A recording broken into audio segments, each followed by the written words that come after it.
How long ago did we know that he was writing this? 4 years. What? 4 years? Yeah, I found a post called "The End of Things: Destiny's Manifesto" on his subreddit. Oh no! They're talking about they found the Destiny of the game post. I will come out and defend things like for prepubescent or pubescent teenagers to have access to hormones or other kinds of gender-affirming care. That should be a right that should be protected. I'm willing to do that. But I'm also willing to stake out reasonable positions like saying, I don't think that cis women and trans women are biologically the same. I don't think that you can like self-ID and be whatever you want. When you see people saying things like, no, women and trans women are the same, women's sports should be eliminated, my 4-year-old is trans, when you're starting to see that coming up more and more, and then you're starting to see people defend it, I think that emboldens the other side. It galvanizes them to be like, okay, well, hold on, holy sh**. I can't lie for the purposes of building a political ideology. You're reading it in a negative way. Like, this is how I've always, yeah, I understand. So this is how I've always like phrased these things, how I've always felt about these things. I don't think you need to lie. The whole reason why I got into politics in the first place, because it was really frustrating to me that people on the left seem to act like we can't do the fact-based arguments. We have to appeal to emotion and moral goodness. And then all of a sudden, like 2016 onwards, you get this whole fact not feeling like that, we're the side of facts and logic and truth, and that's what conservatives are, despite the fact that like left-leaning progressive ideology. I agree. Listen. Yeah. Hang on. For the record, I wasn't going to cover this at all. For the record. But then I saw how much viewership I could get doing it, so why would I not? And no, we aren't going to go over the whole thing. It's preposterously long for what it is. Frankly, the fact that it exists at all is preposterous. I heard Joe wanted to talk to you. Exact time and place. Joe who? Oh.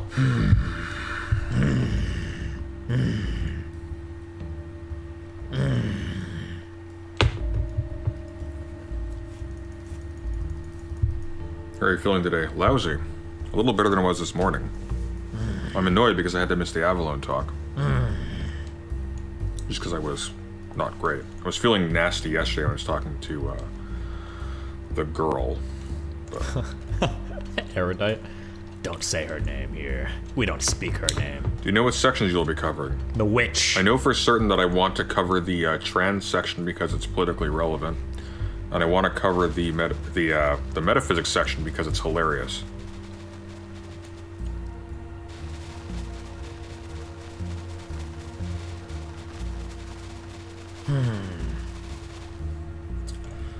Now would be a good time to insert ads.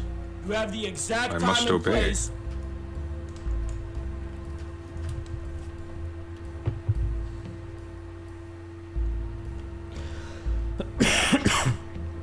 I'm so sorry. It's not my fault. The YouTube commanded me. When are you reopening the cathedral? I am reopening the cathedral. What is the cathedral? This weekend. I am not putting a link to the cathedral in a Destiny stream of all things. But, were you sick beforehand or were you sick because of who you were speaking with?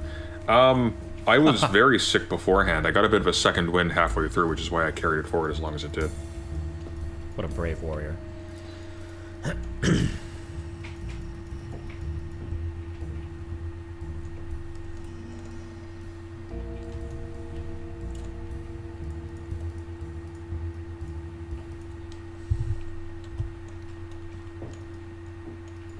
Anyone read the Vosh section? Who cares about the Vosh section? Yeah. Who cares? Like, kiss already, we get it. Whoa.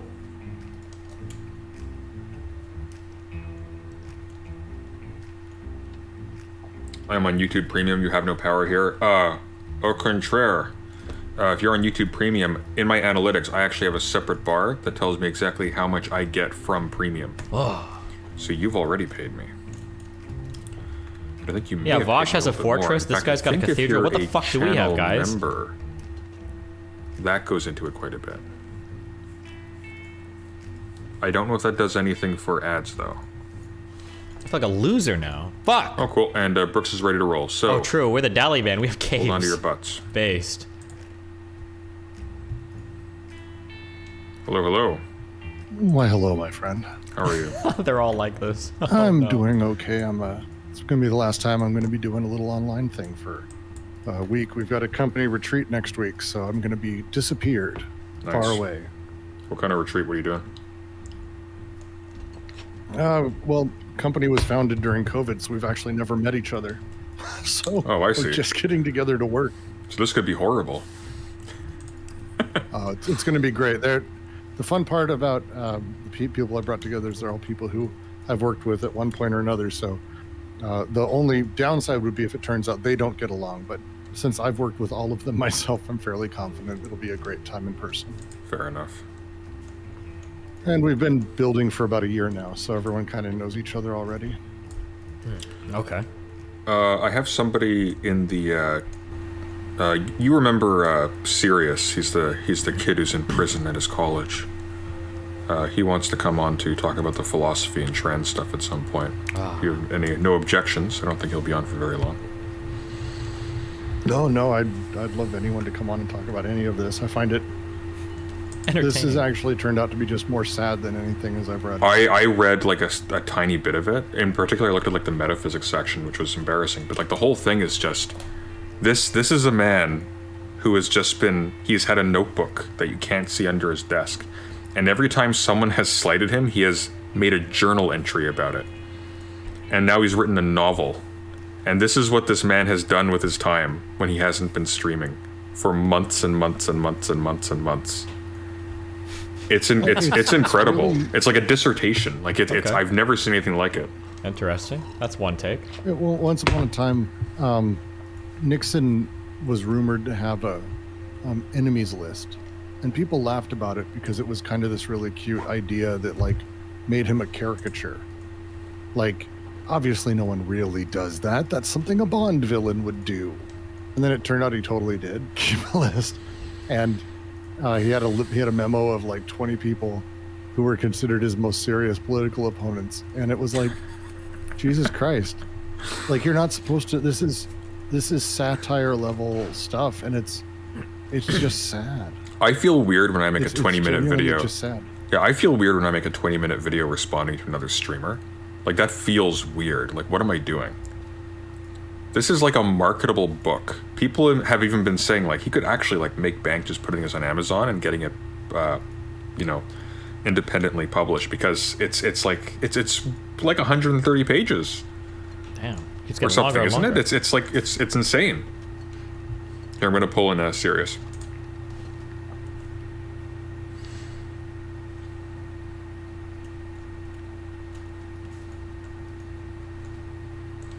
Let's hope he gets the ping. But anyways, I guess there's not really anything else to do at this juncture, but just open her up. We're not going to go over the whole thing; it's way too long. Base. Oh, and it's so deeply pointless. True. Oh, it's the. Which is why we've worst convened a thing I've ever council of seen. people to talk on it. There's a handful of things in here that are genuinely, I find. I mean, we'll get to the stuff where if I want to have a conversation and make a joke about. Hello, Sirius? Yep, I'm here. Okay. Sorry about that. You called me right as I got up from my desk. I had to push back. It's okay.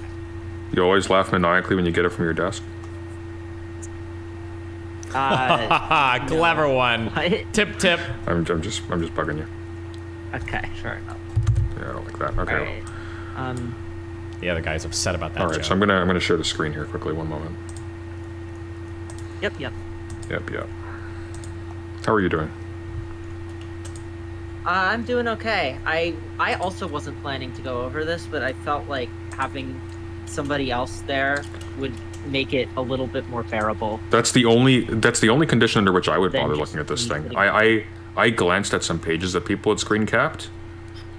Like, look at this stuff. The End of All Things, written by Stephen Bonnell II. Like, This is- I don't want That to. second part is fake, by the way, guys. Apparently, I only have that. It's a fake name or something. Fuck, I don't remember what they said on Twitter about This it. guy is the definition of peak arrogance. I don't want to be Good mean or Samaritan anything. compared to this guy. I mean, I do, but the main thing is this reads like it was written by a child. Like if it was actually like ironic and funny and actually clever, that'd be one thing. Like if he was doing like some kind of comedy bit that was just taken a little bit too far, it was taken a little bit too seriously, I can kind of dig that. But no, this is actually like, this is his big thing. I love this. Chapter 4, Ian, the VQ, et tu, brute, simulaxtony.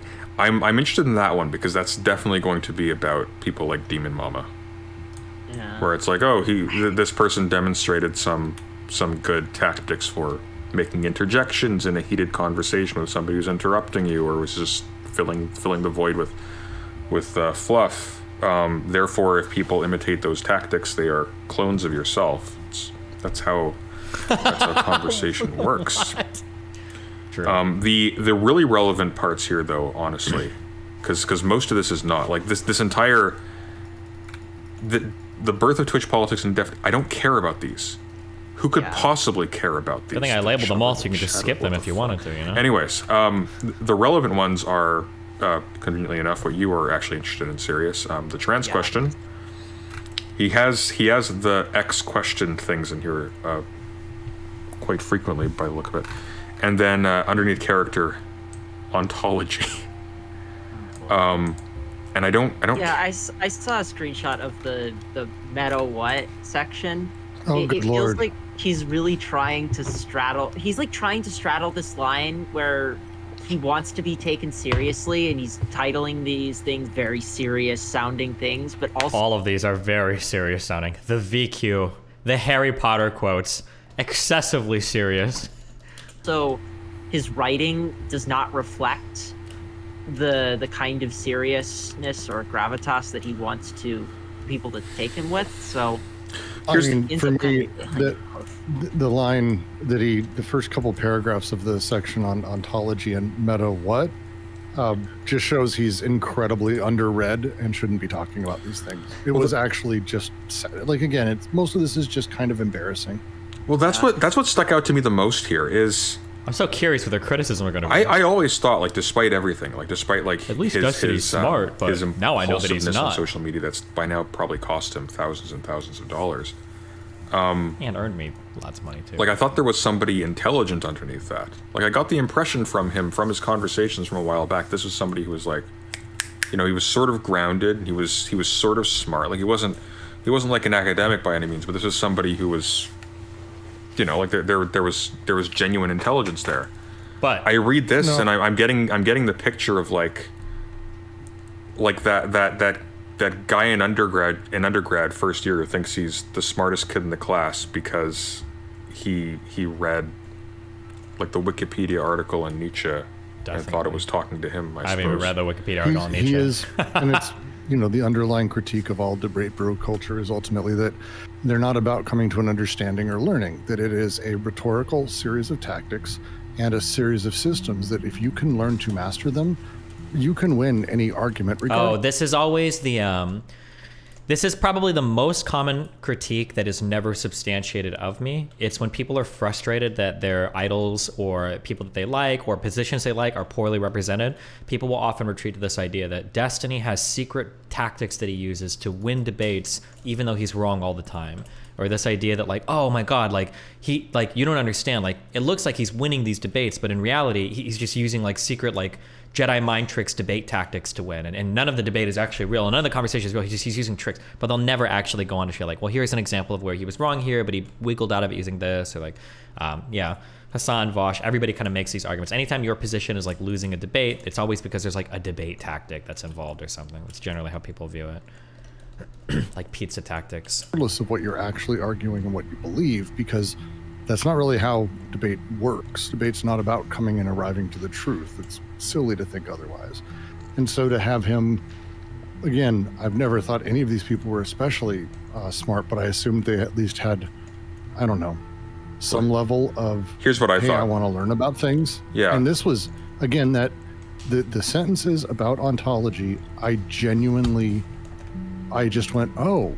I mean, well, again, we should get to those. I don't want to jump ahead too much. And here's the thing. Things in here that are just yeah, absolutely. Just very maybe. Hang on, just very quickly. Just before we get into this, lest anyone think that we're being snobby about this, it is not incumbent on even very intelligent people to have like a working understanding of things like ontology and like the state of actual philosophical work in the realm of metaphysics, yada yada yada. Correct. There's nothing wrong with not being familiar with that. It doesn't make you dumb or dumber or even smart, frankly, to either know or not know about those things. what's really telling about this is that in his infinite wisdom, he saw fit to actually go into it when he knows nothing about it, but to try to posture as somebody who does. Literally thinks he knows something about it. Yeah, that which is the problem, because there's nothing wrong with not knowing something. Well, and I wish I could get, not President Sunday, just because he's boring. I don't know who the other two are, but I'd be so curious to get, maybe, and hopefully they give specific criticisms. I'd be so curious to get them on and be like, what do you think I said that was so wrong? Or what gave you the impression that I thought I had this deep understanding of this particular thing? Like, I just didn't want to Destiny, have... you're just too good at debating. So yeah, that's why you must be wrong. I didn't want to use this QED. phrase ontologically evil, something that gets Didn't passed say around the community over Simon and over and over Says. again without having some kind of back and forth. So I give like my super basic understanding of like metaphysics and ontology. Like, what did I say that was so wrong and it gave you such a bad impression? I'm so curious. is arrogant enough to actually try to explain it. It's the same critique I have of people like, for example, plastic pills.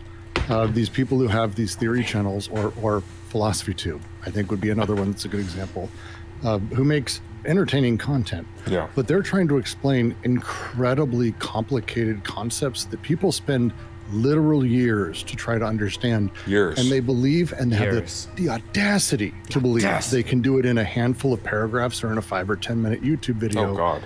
And that arrogance, on top of believing they even grasp it when it's clear every single time they don't, this is where it's like I'm not an expert on everything. There's a million things people know better than me. There's a reason I don't talk about, for example, car parts or how to repair this or electrical engineering or structural integrity. I don't talk about those things because I don't fucking get them. Like, What we're like, yeah. get off my corner. Like, that's all I can think is like, Yeah. dude, this isn't your game. Stop this shit.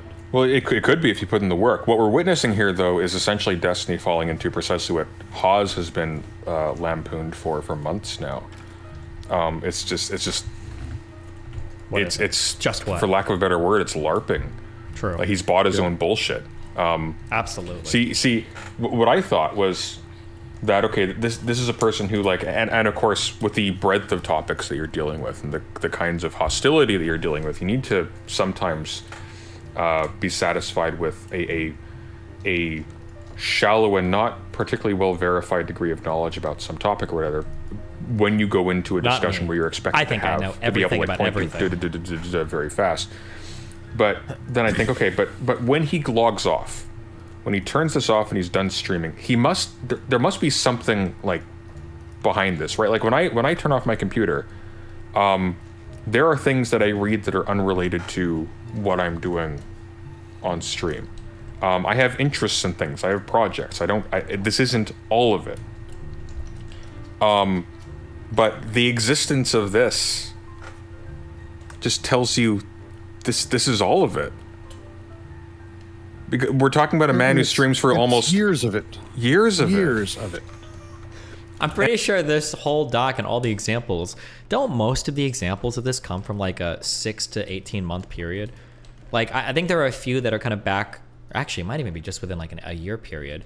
I don't think that most of these well, there's a couple of really early Irish Laddie clips, but it's not like this is like 10 years of streaming history in this one doc. Like, And How long ago did we know that he was writing this? 4 years. what? 4 years? Yeah, I found a post called "The End of Things: Destiny's Manifesto" on his subreddit. It's Oh no! They're talking about... no! Do you guys know what they're talking about?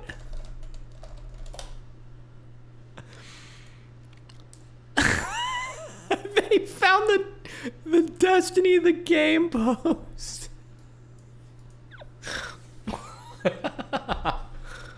Oh no.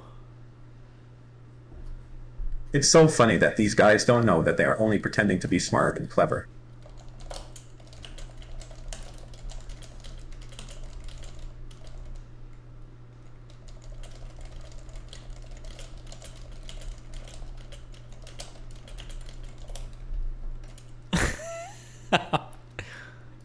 Four years Didn't say old. Simon I was trying to Says. find the actual text, and I ended up going to a subreddit, and I found a post 4 years old where they talked about it. So it's That's- at least that long.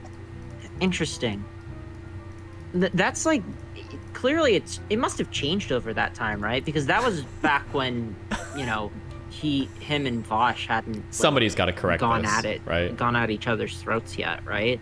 So I feel like maybe he's added and expanded the scope of this, but Well, he must have expanded the scope, because apparently it was called The End of Things, and now it's The End of All Things, which is one of the best tracks from the Lord of the Rings Return of the King. But They must digress. correct this, right? Um, Are they going into this thing? This has been a here's what we're gonna 4-year do. project? Okay. This thing's too long to go through. Nope, And, they're just gonna leave it at that. Okay. I want to deal with the trans question last, because that's going to make us mad.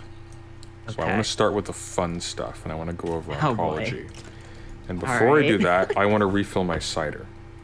So I'm going to open the page, and I'm going to let you guys have at it for however long it takes me to come back. Okay? Hang on, where is this? okay. Oh, or these aren't links here. Okay, here's a trans question, and then this is above. No, it's below that. Okay. So we want to go. I hope I'm up to snuff on this because, like, I'm a lot more in the. God. Never mind. Don't worry about it. All right. We're not worried about it. Don't worry, kid. Okay, I'm gonna be. You can see Almost, this here. I think Okay, I'll so- let Brooks take the lead on this because metaphysics is a little bit of a weak spot for me. But I'm a political scientist. Okay, it's fine. None of us here are technically like Oh, okay. credentialed. Maybe Brooks is. I don't know, but credentialed experts in any of these fields. Oh, they're already hedging their yeah. bets. That's smart. Okay, that's good. I don't think that you have any insight whatsoever into your capacity for good until you have some well-developed insight into your capacity for evil. We're talking about ontology. And his choice of quote is Jordan Peters. Okay, fair enough. Like internet themed. Like I kind of get that. I'm gonna scroll down, and I'll be right back. Okay. You have a paragraph. all right, Enjoy. all right. Oh, here. Let me very quickly. The bottom here is. No, it's not. That's good. All right. Have at it. I'll be right back. Should I read it out loud or do we just want to read it in our heads? I'll give it a read. Okay. I read philosophy fucking 7-10 hours a week for people. Why don't I just read Destiny's philosophy for everyone? All right. Let's hear it. Let's hear it. Meta what? Metaphysics is a branch of philosophy that tries to study all the things that are, like space and time, universal substance, causation, etc., etc. You have the Well, exact time people and place. debate what metaphysics even means or if metaphysics is even something to be solved. We're not addressing any of those issues here, though. It's simple enough to You have say the that exact time metaphysics and is the place. study of things, and ontology more specifically refers to how things are as they exist. If this doesn't make much sense, that's fine, because metaphysics and ontology are both dumb. And if you ask 10 True. philosophers to define what these encompass, you'll probably get 15 different answers. Absolutely For true. the purposes of this document, ontological just means a sort of classification of something. So when one says ontologically evil, you're saying that the very nature of a thing makes it evil, implying that there are no other actions or qualities that would allow it to escape such a qualification. For example, classification, apologies. For example, a combustion engine car might be a category of ontology in which a thing has 4 wheels and an engine. The combustion engine car might be blue or red, it might have nice seats or no seats, it might be a convertible or a hardtop. It might move fast or slow, and it might be loud or quiet, but it is always going to be a vehicle with 4 wheels and a combustion engine. Can I just comment on how much I hate his writing style? It's so grating and what's the word I'm looking for? It's arrogant. That's what I am. That's what- If I Sophomoric. may, I'll actually, I'll stand up here. I actually think I write pretty well. I think my writing is really accessible. Not to jerk myself off, but in terms of like all the content, I think I can actually write things in a pretty understandable way. I think my writing is like pretty easy to read. I guess you can feel like if somebody were to make an argument that my writing is sophomoric, I would consider that to be a compliment because when I write things, I want them to be pretty accessible or understandable to people. I think I do a decent job at that.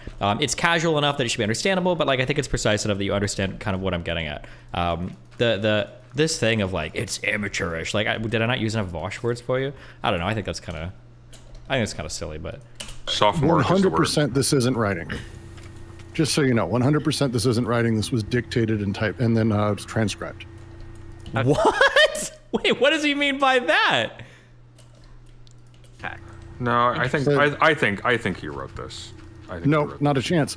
No one begins writing a sentence by saying, well, people debate what metaphysics means, because that's not how it works. We do that only when we're allowed to put intonation on the word, as I did when I read it aloud. Well, people debate. That's not a sentence people write. No one writes that. Even Well, bad he- writers. I went back and I reread the entire thing and I changed up stuff based on my reading it. Like, of course I did. What do you mean? This was a document that was meant to be read, not just, or I'm sorry, this is a document that was meant to be listened to, not just read. Like, He talks like that though, right? Like you go, Correct. That's my point. fuck. okay, so one, I guess I did this through dictation. And then two, this was 4 years in the making. So these are the first two facts. Interesting. Okay, what else we got? That's Okay. literally my point. Okay, but what I mean though is he may write the way He talks. He talks. Yes. No, I talk like this. No one writes that word because that sentence doesn't work. It doesn't have a flow, even for a person who's writing it and typing it out. All right. Because if you read it without any, I'm pretty sure where would the part be in my manifesto where I read this? Well, people debate about what metaphysics even means. Or if metaphysics even, yeah, of course I would write in anticipation of speaking this. intonation, it is metaphysics is a branch of philosophy that tries to study all of the things that are, like space and time, universal substance, causation, etc., etc. Well, people debate what metaphysics even means. That's not how it works. Okay. Wait, hold on. Okay, I'm so curious. This is starting to sound like Common Core math arguments. Does this guy, when he reads, does this guy read in his brain like monotonously? Does he actually read that way? Because I don't read that way. Usually when I'm reading things, there's like an intonation or there's a sentence structure that I'm trying to figure out like as I'm going through a sentence. I'm not just reading off like one word, then the next word, then the next word, then the next word, then the next word. Does anybody read like that?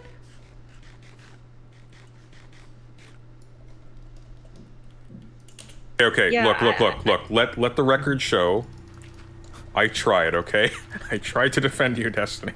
The philosophy I think nerds. that- I don't blame him. I do this too. Like, again, I recognize it because I see how the writing works. I do this too. I use Otter AI. Often I'll say Okay, hold on. I will actually call him out here. You cannot do dictation and have the dictation show up organically in writing. You'd have to clean up a fuck ton of the punctuation, I would imagine. And there are going to be a lot of extra words that you say while speaking that don't really make as much sense while writing. Things like likes and ums and stuff. I don't think I would ever attempt to write out, and especially because I'm not writing that much. Like, for as much as people say this is an 80, 90, 100 page document, this is like 1.5 spacing on a pretty big font. Like, this is the writing here didn't take me months, right? The writing here probably took me a few days. What took me a long time was the research and the clips and the compiling and the watching the videos and figuring out the content, the organization. That's what took most of the time. To write out a paragraph like this probably takes me 2 minutes, tops, if that, maybe a minute and a half. Why the fuck would I feel the need to dictate that? Like, oh God, it's a paragraph with 4 sentences. Time to turn on my auto dictation? What do you mean? You would type out a paragraph. It takes you a minute to do this. What? something out loud in order to make sure I'm able to get the thoughts down. But Well, this was not. here's a Someone you just have sophomoric dictation, true. related but different possibility. Suppose that he at some point in his streaming career gave this description somewhere, and then he just copy and pasted it out of the transcripts. I can see that. Do you think I would be able to speak this entire paragraph into existence? I'm flattered if you think I'm that eloquently spoken in real life that I could just speak this manifesto into a fucking dictation software and it would just come out like that. I'm actually flattered. Thank you for thinking that of me. Very high thoughts. That's possible. I was originally with Sunday, but I think that like the very first sentence makes the most. Oh no, not good. We've already got a little bit of disagreement. Trouble in paradise. But I see now, I can understand now why this philosophy guy is going to have so much problems with, assuming he actually studies philosophy, with my thing, if he's going to be this pedantic, I'm sure that you could probably get like more precise definitions of what ontology means, or maybe argue that like technically ontology is a way of classifying. Well, no, because you can't ontologically classify things. I don't know how picky he's going to get. I guess we'll find out, but geez. Sense if it was dictated and not written out, because I don't, especially with like also with the etc. Nobody writes etc. They just put etc. once and then they're done with it. So the reason why I'm convinced this was actually typed Is I don't why? want to fixate on this for too long, but the reason why I'm convinced this was actually typed is because we're not talking about you or me. We're talking about a man who has streamed for 5 hours a day for the last 4 years. 5 at hours? least. Damn, I don't come know on. exactly when he started. But this person may legitimately be most acquainted with writing that is the result of text to speech, right? Or of, I guess it's speech to text. Unless that's the name of the process and not description. It is it's speech to text. It's transcription. Yeah. There's also the But like question if you become, sorry to interrupt you, if that's what the kind of thing that you're spending most of your time on is just like reading online documents, a massive part of which will be that. I mean, maybe you actually internalize those patterns, and that's literally how you start to write. I don't know. It's possible. Irrespective of any of that, it's obnoxious to read. That's all I'm trying Jesus to Christ, get 10 across years? here. He's been streaming for 12 years? Yeah. Oh my Yeah, god. long time. Another thing is that apparently he's a very fast typer, so he might have just typed this all out on his own, because that would have been faster than dictating it out, I think. Have you heard him talk? No, it wouldn't. Okay, so moving on Jesus. from this riveting topic. Okay, Wrote this. starting off on a high note. But the Okay. sentences themselves, just really quick, because like the things he's saying here are wrong. Uh-huh. Like it's just wrong. Yes. And I do I have to go over why? Like, Yeah? is it even worth it? Because it's like, Well, I'll tell you what. Sirius, you said you're a little bit rusty. Can you tell us what's wrong with his characterization of Yeah, Oh my give me- god. ontological here? No, God. Okay, what am I looking at here? We're not. More specifically, how it refers to things are as they exist. Okay, ontology has to do with being. So Yes. existence as opposed to non-existence, whatever the hell these things mean. Wait, existence is a what are you talking about? It has to do with yes. Ontology is the branch of metaphysics that deals with like being, like how things are as they exist. Are you gonna take issue with my vocabulary, I guess? But I'm not talking about like existence versus non-existence. And I'm not an expert on this at all, but I know, for example, that one of the problems with this is, of course, like sort of obviously, is that even in discussing non-being, you're necessarily attributing qualities to something. You're making it definite. You're using things that are in some sense predicated on being, whatever the fuck that is, in order to describe Whatever the fuck that is, that's what ontology is. Yes, that's what ontology means. took Whatever the 4 fuck, years what of does it mean? speech to text What to is the finish this nature of manifesto. something? That is ontology, no? What is the nature of a thing? What does it mean for that thing to be? people do weird things like Heidegger crossing out being as he writes it into his. Okay, hold on. No offense, okay? And I'm gonna make an assumption here, and I could be wrong, but why would you quote Heidegger to critique me when you don't even know what ontology is? And it sounds like you've never read Heidegger. It sounds like you've probably never read any of these texts in your life. So why are you pretending to quote them at me when you don't even know what ontology is? That seems a little bit like, come on. Like, I agreed with what President Sunday said at the beginning of this video, something I say a lot. Like, it's okay to not know something, just don't pretend you know it. I don't pretend to have a deep, riveting understanding of, like, metaphysics or ontology. That's why I say in the beginning, there's like 15 definitions for what it is. I don't even know, but like, here's like the basic purpose of what I'm trying to explain. Because I'm not gonna use the word ontologically evil 50 times in a document without explaining, like, at the very least, like, well, what does ontology even mean? Or at least what is my understanding of it? But we'll get there. Into his stuff. It does not mean, while it does involve categories, it does not mean just a classification of something. Now, he says for the purposes of this document, ontological just means a sort of classification of something. So when one says ontologically evil, you're saying that the very nature of a thing makes it evil, except this doesn't follow. What would follow is, so when one says ontologically evil, what you're saying. What would follow is the ontology of something would entail it being intrinsically evil. That's my understanding. I'm pretty sure that's properly used. So like the ontology of like a Republican or the ontology of somebody that has like a particular position means that they are also like necessarily evil. That's like intrinsic to the nature of that thing. So like the ontology of like a conservative or an anti-trans person, right? Like we can speak about like even like moral qualities and like whether or not they're good or evil is my understanding for how that can be used. Is that some quality of the thing slots it into the category ontological somehow. Well, I guess it's just if ontology just means the classification. So then it wouldn't be. is your contention that he's getting it like the wrong way around? No. I'm saying let's throw away the word. Let's stop focusing on the meaning of the word because he specifies a pragmatic meaning for the purposes of this document. For the purpose of this document, ontological just means a sort of classification of something. But that's obviously wrong, because ontological does not mean a sort of classification of something. It refers to that which pertains to existence and being. Yeah. Specifically, just to mention, ontology as a thing was created because the core concept of metaphysics wasn't able to also encompass the nature of being as, over time, these sort of branches of philosophy began to develop it. Yeah. But it doesn't even logically follow from that. So when one says ontologically evil, you're saying that the very nature of a thing makes it evil. But this is additional content. When you're saying ontologically evil, all you're saying is that, by implication, because he says ontological just means a sort of classification, not ontologically. But I would infer that what this should mean, according to this usage, is that ontologically evil means that this is a classification of thing as evil. Simple as that. It's not evil embellished, it's just evil. That's the classification. So that's what ontologically means So what classificationally speaking, if that's a word, this is evil. What are we disagreeing on? Yes. Okay. Oh, right. Okay. Yeah. Wait, that's this the point I'm trying to get with across, so you understand. The being of it. It's has to do with how we're classifying it, because we could set up any number of classifications for what we consider evil. Yes. Of course. And then we could slot different things into it, but that wouldn't make it like ontologically evil in the stronger sense. No, but even in Destiny's sense though, this doesn't follow. Like he's adding additional content to this.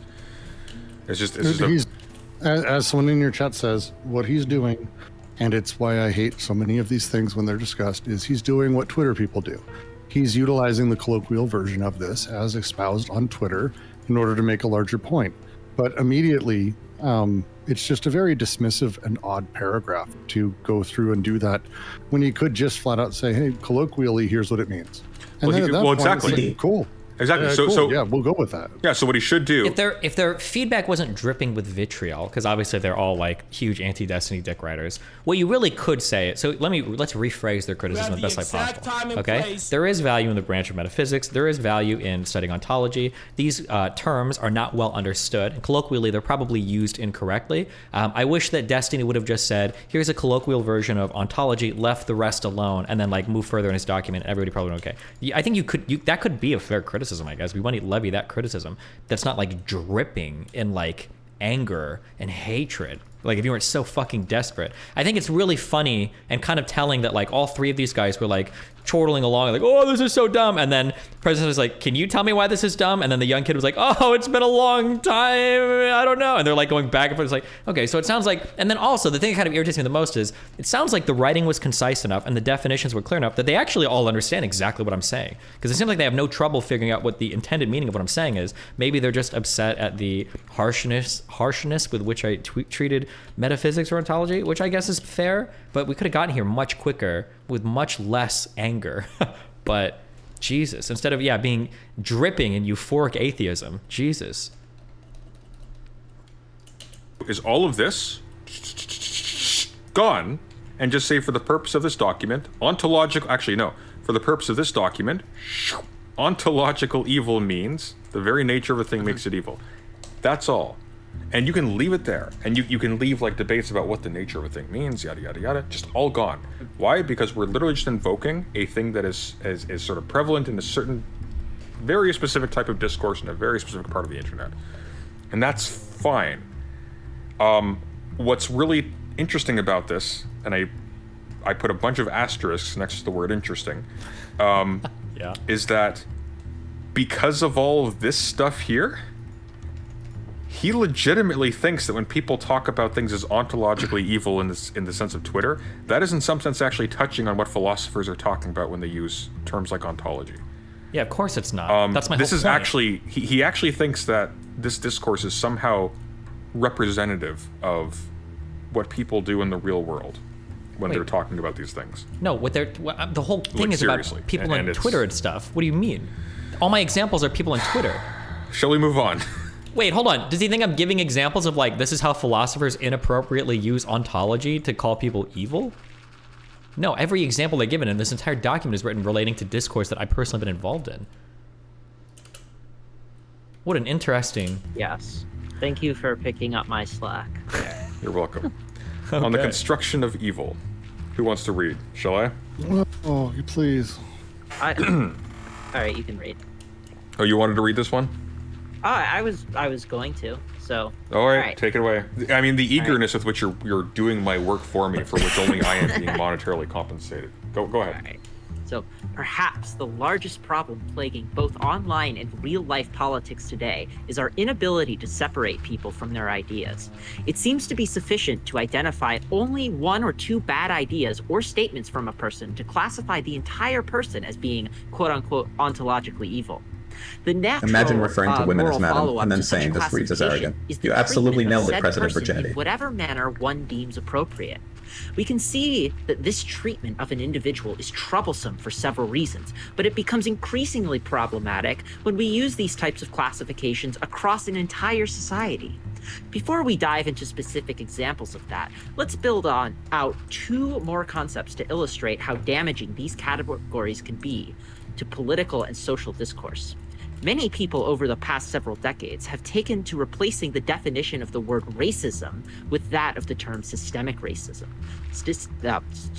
Systemic racism is the notion that in order to exercise racism, a person must belong to one class on the top What? of some hierarchy with the ability to exercise No. some structural oppressive power over another person belonging to a lower class in said hierarchy. You wanted to interject something? Hang on. Wait. You can't seriously disagree with this. Wait, what? Oh, I see what he's doing. Okay, no, continue. you. Okay, sorry. I thought he was doing something really stupid, but it's less so. Keep going. It's less so there's nothing There's wrong nothing with wrong with the concept of systemic racism, but we already have a term for it, systemic racism. There was never any reason to replace the original word racism and all it's done to lead a million conversations about, quote, whether or not black people can be racist towards white people, unquote, with people screaming back and forth at each other using different definitions of the word. Regardless, many people believe in this notion of systemic racism or other types of systemic oppression, meaning it is impossible for these people to conceive of, quote, oppressed people, unquote, being racist towards, quote, oppressor class, unquote, people, regardless of what's being said or what positions both individuals are in. One final term I'll introduce is the concept of punching up. Hold on. This refers, especially in comedy, the idea of insulting or attacking a category of person that's already traditionally doing well in society. Punching up Should've is said having seen power as in preferable to punching down because you're not capitalizing on the misery or misfortune of a person for humor, but rather mocking a person in a position of power. Now that we've laid all the pieces on the table, I'm sure we could see how we could combine them in a highly problematic way to construct an incredibly toxic environment that allows bullies and bad actors to thrive. If I can identify as an oppressed class, I can claim that you are not allowed to ever attack me for any reason, as it would be an example of you exercising your systemic oppression by punching down on me. However, since I'm part of an oppressed class, I can punch up at you and attack you infinitely. Furthermore, if I can identify one evil belief in you, or in a group you belong to, or even in a group your friends belong to, I can categorize you as ontologically evil, as an ontologically evil person, giving me carte blanche to attack you in any way possible, with you never being able to hit back. This can include attacks on your sexuality, death threats, penis/height/body shaming jokes, family attacks, etc., etc. Okay. Based. All right. Okay. So That right off the bat, There's no problem with point this. Come of on. the ontology section, if this was going to be the follow-up. because really because feel like- what's Oh, no, happening we'll get because there. what's We'll get happening there. because what's happening is he's taking a tendency among people who generally avow like a non-realist or a sort of a non-committal stance towards ideas like good or evil in a strong sort of moralistic sense. Their tendency to, in a tongue-in-cheek way, refer to like this person, like of course in the background, like ultimately realizes their pragmatic reasons, but they're really bad. Like nobody No, says that makes sense. ontologically evil, and thinks that they're making a serious point. I literally have quotes of people using the exact phrase ontologically evil. And I have other quotes of them saying there would be no action. I think Doe said it about RGR. There's no action that would be wrong because of what Doe's done to me. Vosh has said the exact same thing. You can call her whatever you want. There's nothing you can do that's wrong to her because of how she's treated me. Keffels has made similar-ish comments to Blair White, saying like, well, when you get death threats, you deserve those death threats because you're mean to trans people. How can you say that nobody takes these classifications?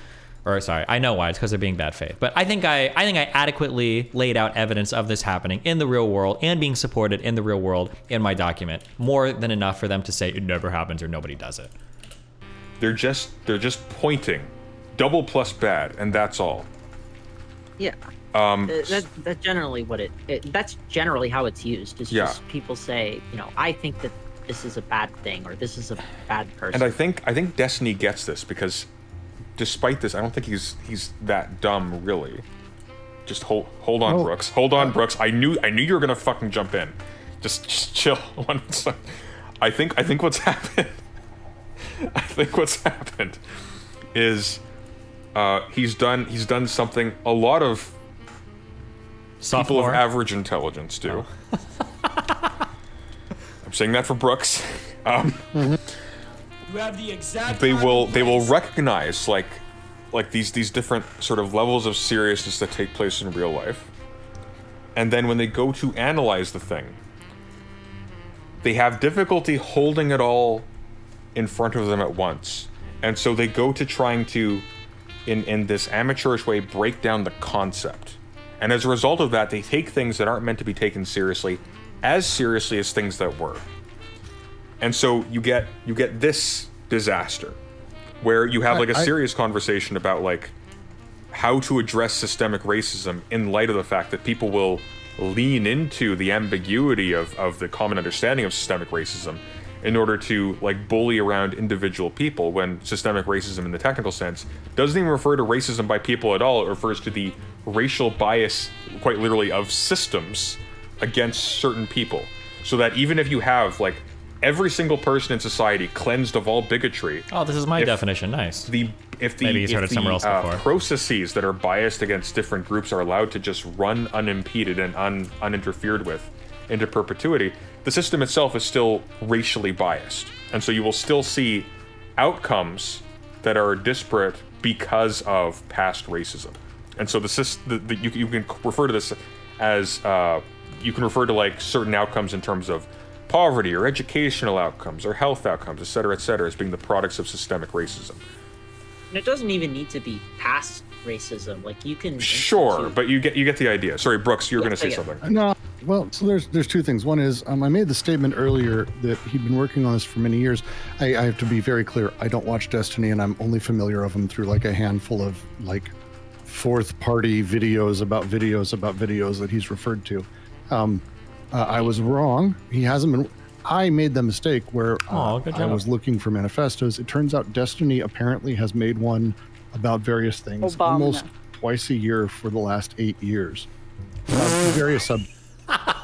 Okay, at some point, maybe it's good to just shut the fuck up and admit that, like, you have no. It's so ironic because now they're committing the same thing that they accused me of. They still haven't substantiated me of, like, totally talking my ass. Like, maybe it's time to just be like, okay, hold on. I don't actually know anything about this dude. Whatever. You know, you guys in chat can do your own research and figure it out. But, like, how did he get worse? So what, I've done, what, like 25 manifestos at this point? Projects.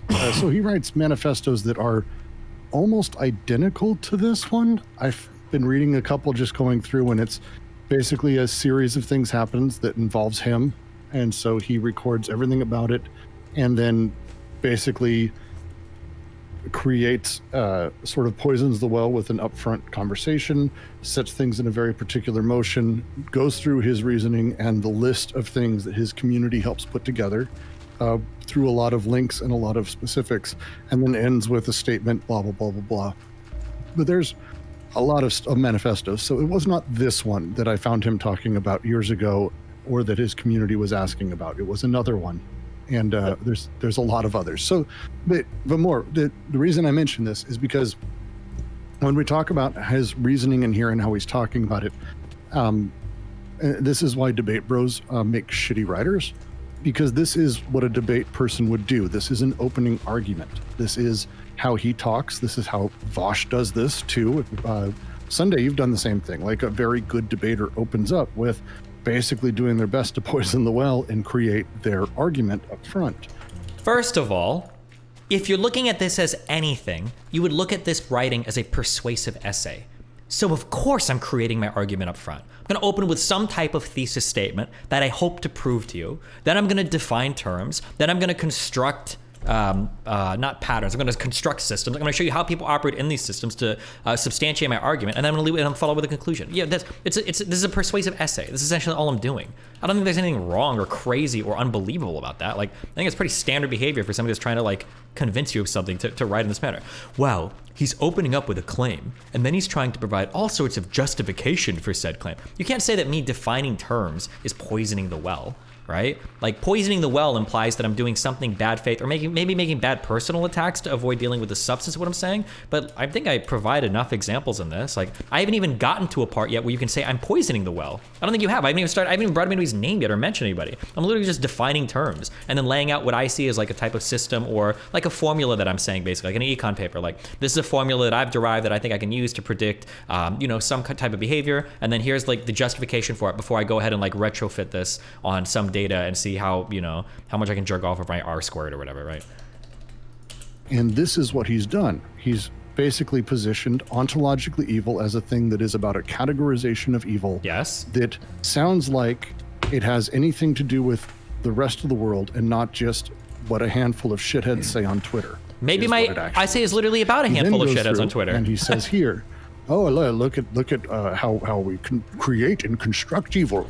The largest problem is we don't allow the person and to be separate from the ideas, which is a stupid thing to say. I can get into why, but like that's just a really nonsense phrase in and of itself. Tell me why. Wait, what do you mean? One of the worst things that we do in society is if a person makes one bad statement. This is like all of cancel culture. A person makes one bad statement or just one dumb thing, and now that entire person is written off. How can you say that that's like a stupid statement when that's literally like where we're at right now in the world?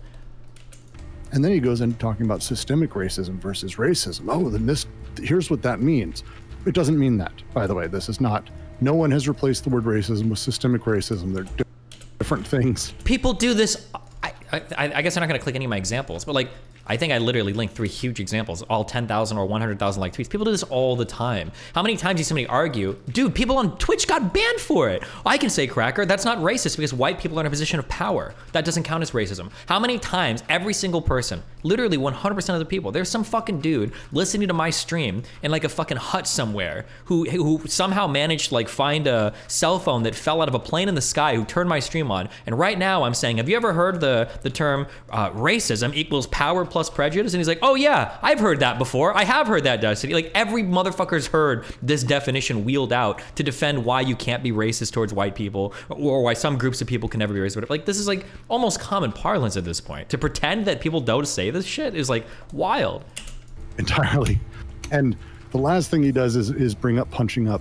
The specific thing he's doing here is all of this is about setting the tone so that way when he does, so next thing he does is he brings up people who are talking about people around Destiny. Yeah, of course everything I'm doing is setting the tone. That's what my essay is going to be about. Why would I not be setting the tone or building my argument? That's the whole purpose of why I'm writing something. Do you think I'm just going to talk about random shit that has nothing to do with anything? Like what? Being ontologically evil and punching up on them, and the excuse they have for going against people who, for example, the first example he uses is someone who says that if Doe identifies as a deer, we should be able to shoot them. Oh, it's Gammy, isn't it? Correct. And that's the first, it's literally the first thing. Doe, a popular trans Twitter user, explicitly calls Riley someone she had a disagreement with in conversation ontologically evil and demonstrates explicitly the toxic system we've established. gosh. That's what he says here. She's also called for mass reports against Gammy for making a deer hunting joke. So what happened here very specifically is he laid out, because again, he can't help it, he's a debater. It doesn't work in text. What do you mean? Somebody please find this guy on Twitter. I gotta talk to this guy. It doesn't work. You can't do this. You're literally everything. It's funny because I guess my writing was clear enough that he is understanding every single thing I'm saying. I'm just writing a persuasive essay. That's essentially what we're doing here. And it's funny because he's saying that like I'm not supposed to be doing what I'm doing, but he's very accurately understanding, probably because of how concise my writing is. He's very accurately understanding every single thing I'm trying to do. So the fact that he understands literally every part of what I'm writing about kind of makes me think that I did do a decent job writing it. And he's just laying out the purpose of like why I would write a persuasive essay. Like, At all. But if he was making the speech, he could be very persuasive. I guarantee it. Can What does he we, think a persuasive can essay we, is? Click on the link that says explicitly calls Riley. No, because I have no idea where it's going to take me, and it's not. No, gonna I can tell you. I can tell you where it takes you. It's very, very simple. It's not awful, but the very short version is it's Doe, who's no longer on Twitter. You can't find it. And Doe says, "I have never even received a fake ass internet apology for what Riley did to me," which was a kind of a campaign of harassment. Which by the way, as far as, just very quickly, just in case anybody is in the dark about this, Riley went on, and the reason why she's basically been off Twitter for months now and has like a zero following at this juncture. She attempted to cast Doe as a pedophile. Yes. What? I don't think that's a fair summary of how Riley was making her point. I think Riley did a really poor job at establishing her argument, but I think that's a little bit dishonest to say that like that was her goal, was to just try to make Doe out to be a pedophile. I think that's a little unfair. Oh, that's the Vosh narrative? Okay, whatever. Oh, that is true because they use like that pedo jacket term all the time and shit.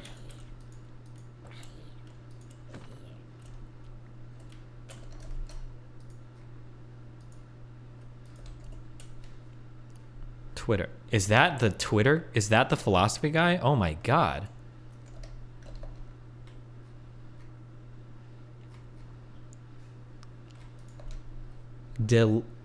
Delius and Gutari Quarantine Collective.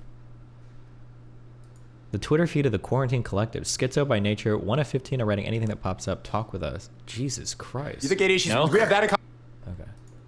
Yep. Which is like I'm sorry. And cast Doe as a pedophile because Doe said specifically that it's okay for someone to wear open-toed shoes even if your partner has a foot fetish. Yeah. That's It's it. such a bad faith. What Riley was saying, to be clear, I don't even know why I bother saying this. I disagree with Doe's argument. What Doe is saying is that if you participate in some sort of sex act in public, even something like exhibitionism or voyeurism, if you participate in any sex act like this and children are around, in a way you're involving children in your sex act. That was Riley's argument. Now, I don't like that argument. I don't think it was very good. But it's a little bit of a stretch to say she was accusing her of being a pedophile. Like, And we could or I disagreed with RGR, not disagree with Doe. interrogate that forever because like We don't Riley need to. doesn't seem. Yeah, she doesn't even. think- Let's go back because what matters here is what he's done is he's constructed very shut up, particularly. Sirius. Sorry, go on. No, sorry. I just don't want to get into It's the okay. drama No, here it's is totally fine. beyond irrelevant. None of these specific facts matter except for the fact that he is structuring them in a very particular way, and it's incredibly obvious when someone is doing it. And again, Yeah, of I'm going to course. make my argument for why this is text to speech. If you'll notice how the paragraph you just read ends, it ends with et cetera, with the exact same number of periods. Boy, that's fucking weird. It's weird that I'm consistent with my punctuation. Do you think I don't proofread my doc at all? How is that weird? I'm just saying, and it's a thing. But You know, the biggest way you can tell that this wasn't done via dictation or text to speech is because after I finished writing it, I went through and I removed as many instances of like the word that. I think you should. I think it's bad. It's bad practice to use the word that in your writing. So I got rid of as many as those I could. I got rid of as many I believe and I think. I got rid of. I think every single one, or hopefully every single one I could find in the doc. Any I believe or I think I got rid of. Yeah, these are things that I say all the time in my normal speech. But I mean, you're not gonna find them in my writing because I'm editing my writing.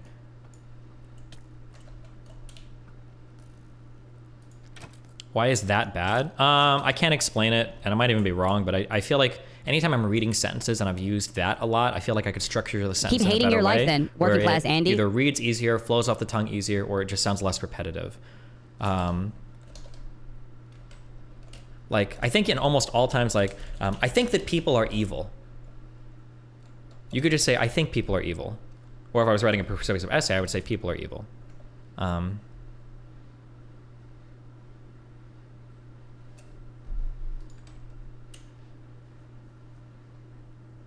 People like things that make them happy. Sometimes that would be an okay that. Or people like things which make them happy. Usually, that is just a really bad word. Like, it's just a dog shit word. Usually you can replace it with something better. Jesus Christ. Hello? Hey, how you doing? I'm doing great. I'm enjoying your guys' review of my manifesto. Yeah, I can tell. I would appreciate it. Of course, it's not incumbent on you at all, but I would appreciate it because my guests are not YouTubers. They're not really public people. Don't send a bunch of random people to their Twitter page. One of them in particular. I super don't care. If they're willing to go publicly and criticize me, then they should be ready to take public criticism, especially if they're public-facing Twitter accounts. Why the fuck would I care about that? I'm not sending harassment their way, but of course, if like people are gonna... but of course you precisely are. I don't care what you send my way, but I would appreciate it, given that these people are not engaged in this kind of business. Well, they like, are. That's not cool. They did engage. They could be college kids. They could be people with stuff going on. That's like, fine. come on, dude. That's okay. If they decide that they want to toss their hat in the ring, they can toss their hat in the ring. Not like directing harassment, but if I'm curious who they are, if I want to like find them to see if they want to chat or something, I'm not gonna avoid that. What do you mean? Well, who are you addressing when you say, hey, go find this guy for me? I want to talk to him. Like, who are you talking to? I'm asking my chat to see if they can find if he has a Twitter account or something. Who's your chat?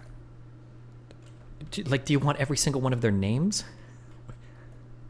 Yes, you have no idea who you're putting a red cape out for. Is the implication that by asking my chat to find if these guys have a Twitter account that I'm directing harassment their way?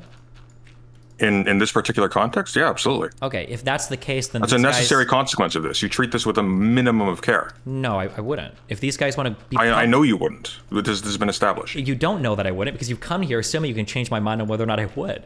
If they want to make public criticism of me, then of course I have a right to find out who they are publicly, if they've got channels or something. I'm not directing harassment their way. I can direct harassment there if you want to see what that would look like, but me asking, like, do these guys have a public Twitter account? Like, who are they? Can somebody find out, like, are these guys, like, YouTubers or whatever? I think that's a fair question for me to ask. If they want to go on your stream and have a big session criticizing me publicly, I should be able to criticize them. I think that's fair. Complicates things, doesn't it? All right.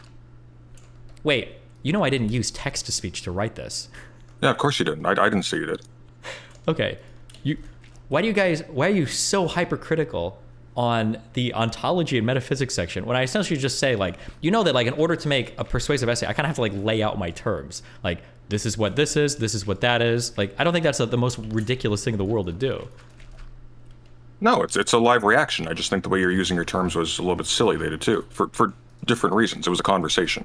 Sure. We hadn't gone over this in advance. This is like a raw. Trust me, I can tell. But like, I think a fair criticism could have been like, I think that Destiny could have avoided mentioning maybe metaphysics, and just said in common parlance, this is what ontology means. I think that's like a fair statement if you want. But well, I think that's basically what I come to. Yeah, after you're dripping with vitriol about how I'm pretending to know so much about philosophy, when I literally admit that there's a million different things about what metaphysics can be and what ontology can be, and like nobody even agrees on it. Like, I'm not here to... There's more agreement than that, but like the invocation itself is just, it's unnecessary. Hold on, there's literally not agreement in that. There's debate in the field of metaphysics is even a solvable thing, right? There's not like this huge, like, oh yeah, like everybody knows exactly. No, I understand, but like what terms like ontology refer to specifically, and of course is our debate at a higher level. We're not operating at that level. Oh, sure. If you're just talking about like, does ontology just mean categories? No, it doesn't. Well, it could. Like, ontology is used across a whole bunch of different disciplines. Like in data science, you can find ontological data structures, or I believe in no, taxonomy, of course, but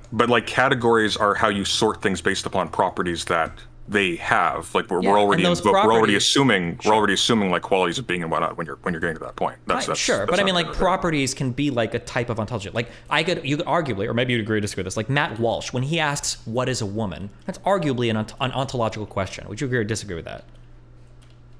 Like when Matt Walsh, when somebody's like, what is a woman? When they're trying to like do trans arguments, that's arguably a question of ontology, which can be a question of, which includes things like classifications or properties that are intrinsic. It can be if you think that woman has like some essential property to it. So it's possible, exactly, yeah, but I I'd agree. have to think about it more. That's true. Okay. But I agree with you there. So if something has like an essential property to it, that's a question of ontology. And when we talk about people that are ontologically evil, it seems like if I can identify you having a bad take or something, that it is an essential property of you that you must also be evil. That's all I'm arguing for this. I think that isn't even that controversial of a statement. No, but see what's going on there though, and you're not wrong, because people do this. I disagree with some of the takes by my guests that nobody does this. But what you're doing is you're moving from the sort of tongue-in-cheek statement, this person is ontologically evil, which is like, again, it's putting stress on the badness of the thing. It's not making a statement about suddenly evil actually exists in like a deep way. But Well, you're that kind would of be a falling question back more on of, that. so that would be a question more of not like what is the ontology of this person. That might be a question Yeah. on like what is the ontology of evil. But at that point, we've moved from metaphysics to metaethics. That's a fundamentally different type of conversation. We want to talk about the ontology of evil. I'm not here to discuss the ontology of evil. Just that people are literally saying that like by intrinsic virtue, some people are evil. I'm not here to discuss what evil is. What I'm saying though is that they aren't saying that by some intrinsic virtue. It's just the language would lead to that kind of usage if you take it too seriously, which some people do and which you do here. Okay. But I think generally speaking, like when someone like Vosh, for example, refers to ontological evil, I don't think they're making that kind of move. Okay, They're not it making a feels move I like- necessarily agree with, but they're not making that move. So I guess that might be that would be the subject of my persuasive essay here, is I do think they're doing that. And my examples are people saying things like, so Vosh has a quote that I have in here where he says, because of what Riley has said to me, you can call her any name you want. And then I think Doe says something where she literally says, like, because of what Riley said, all actions are permissible against her, or she's ontologically evil, you can treat her as you wish. And it seems to me that in my mind, I think that demonstrates a mens rea of sorts. That demonstrates that they actually do think that these people are, like, by virtue of what they've said, they are evil people, and that is untrue. No, I don't think so. I think what they're doing is they're doing the pragmatic thing that I'm talking about, but included in that, what they're allowed now to do is now to characterize you in terms inconsistent with their own beliefs for that pragmatic end. So the ontologically evil thing, or the evil thing, this is more the case that they just say evil because it's not like embellished with that sort of. That Well, they stupid literally, stuff on one of top. my example, and I understand if you didn't click them, but one of my examples is literally them saying ontologically evil. I think there might be two examples of people actually saying. No. I understand they say that, but what I'm saying though is like them using that language at all is part of doing whatever they can to hurt you because of how they figured you as this monumentally bad actor, right? That's not a good faith statement at all. That's a deliberately bad faith statement meant to like paint a target on your back. Okay, but you don't which I think they disagree actually, with. you don't think they believe that statement? I think they would be I mean, maybe we just bite this bullet, but I think they would be inconsistent to a point even for some of these people I would have difficulty believing is true. Well, so like my other example that I cite, which makes me think it is true, is like when Keffels tweets at Blair White. Blair White complains about getting death threats. Keffels seems to imply that the death threats that Blair White receives are righteous, whereas the death threats that Keffels receives are bad because she says, but Keffels, okay, but Keffels is an idiot. So here's what my take on that would be. It's not a question of whether or not any death threat is okay. Obviously, they're not. It's a question of after the fact. How do you judge the different kinds of people as if it matters? Like I would probably argue in most cases it's an irrelevant point. But when you're judging like the nature of the act itself, if you're talking about someone who's part of a group that's being actively targeted by law, for example, like trans people, and somebody who's largely being targeted for targeting trans people and other people in a particularly noxious way, like Richard Spencer maybe, you'd be kinder to the one than to the other. And that's more or less as far as that goes. Yeah, potentially. But I think that if you were to draw out a conversation with Keffels, even if she wouldn't like be able to philosophically like build out like proper justifications, I do think for some of these people, and I feel like I've demonstrated with enough examples, but maybe you disagree, I feel like some of them would come down to say like, yeah, these people are actually like net negative evil people in the world, such that if somebody were to assassinate like Blair White, I don't even think it would necessarily be a bad action. Like there would be proper justification for it. Like by virtue of the actions they've committed, they are evil people. Killing them would be a good action because you're removing evil from the world. That's what it feels like. Maybe you would disagree with that conclusion, but that's kind of well, not necessarily. I don't know if they'd go that far specifically, but I think I mean, in the given other like direction, there's a whole section where there's like 100 people that like no. celebrate, like, death threats against I get you. Sure. But what I would say, my actual response to that would be, by the same token, I'm sure if you approach the conversation in a different way, it would take very few steps to get them to, well, actually, I don't believe evil exists anyways. I'm a moral anti-realist, as of course always comes up when they talk to vegans or whatnot. Like, I don't think they approach this with a kind of seriousness where you can really say strongly one way or the other. I think the initial use, the initial very cynical use, is the one that's true. Sure, but I mean, the problem with philosophy is whether you know it or not, you're always practicing it. So it might be the case that like the way that they would get there is sloppy. But again, when we start talking about like evil in terms of like, are they moral anti-realists or moral realists or whatever, that this is a question of ethics. I think for the purposes of ontology, we don't really have to talk about our definition of evil at all. I think every definition of evil, regardless of your meta-ethical position, is always going to like be something bad. Like it's almost begging the question. Well, is yeah, evil obviously, bad? but Is evil they're good? making a rhetorical political move. Like again, I don't think these people are doing philosophy at all. I think they're engaging primarily in something evil. I feel like that you're kind of engaging in philosophy, whether you want to be or not. I feel like, but again, maybe we can. No, because well, I mean, this again, and here you'd have a point with the metaphysics thing. Like there's I don't want to get too deep into this, but there's a whole question about like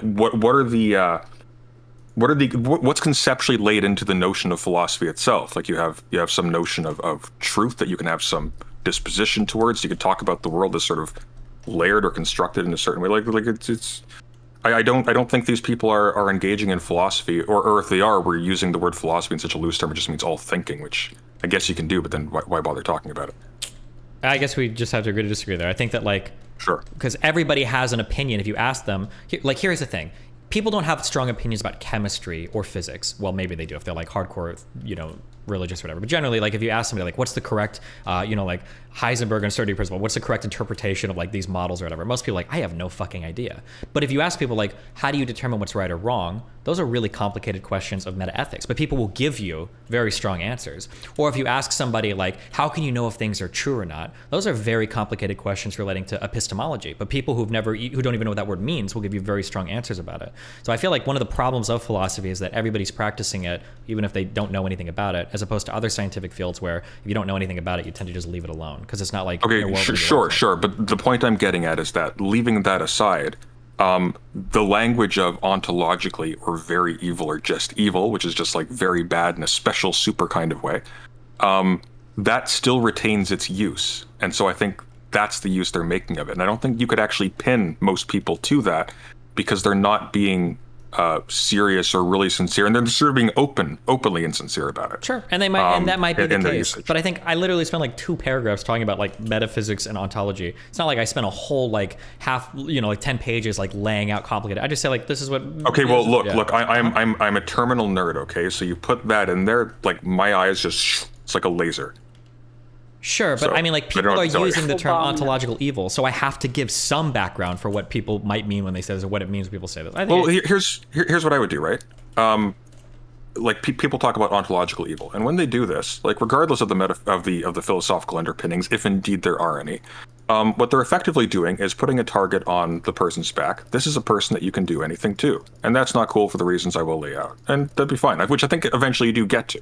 Sure, and I think you had that criticism at the end, and I think I agree. It was like, if that was the criticism, if you want to say like, maybe instead of saying like all of that could have been replaced with, instead of saying ontologically evil, just say that when people say ontologically evil, what they really mean is intrinsically evil, and then move on to the next section. That would probably be like a fair statement, I guess. I don't know if I'd go that route just because people all use that. I think intrinsically evil is doing the same thing. I think not to be pedantic. I think I'd probably go. Sure, and I agree with as much. I think intrinsically evil is it's pretty synonymous with when people say ontologically evil. It's probably what they mean, but everybody says ontologically evil because it's like the meme thing to say now. But sure. Okay, well, yeah. I look forward to this is you recognize it. This review is like dripping with vitriol, right? Look, like some people like just calling talk, the writing like sophomoric, like it's supposed to be an accessible, persuasive essay. Like it seems like the guy reading it has no trouble reading it. You guys have no trouble understanding it. Even when you're trying to make fun of the writing, it seems like you understand exactly what I'm talking about, which I would argue is the only purpose of a writer is to convey my thoughts, which I feel like I'm doing a really good job of, because even though you guys hate me, it seems like you're understanding exactly what I'm talking about at all points in this. I feel like we have to do a lot of unpacking though, and I think a lot of it, and I don't have it before me, and it's been a hot minute since we've read through it. It's been what, 3 days?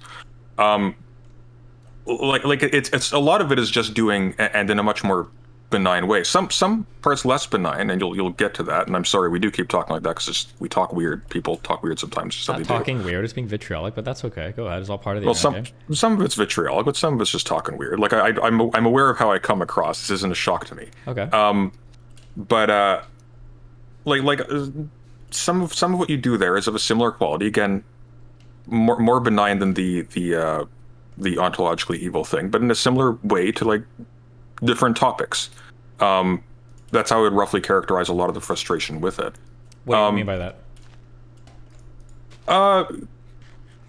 Well, just the fucking hell. Now I have to remember the thing. You don't have to. I understand if you don't remember specifically what it was. That's fine. It was I remember almost nothing. Like a bit from the trans part. God damn it. Oh, okay. Like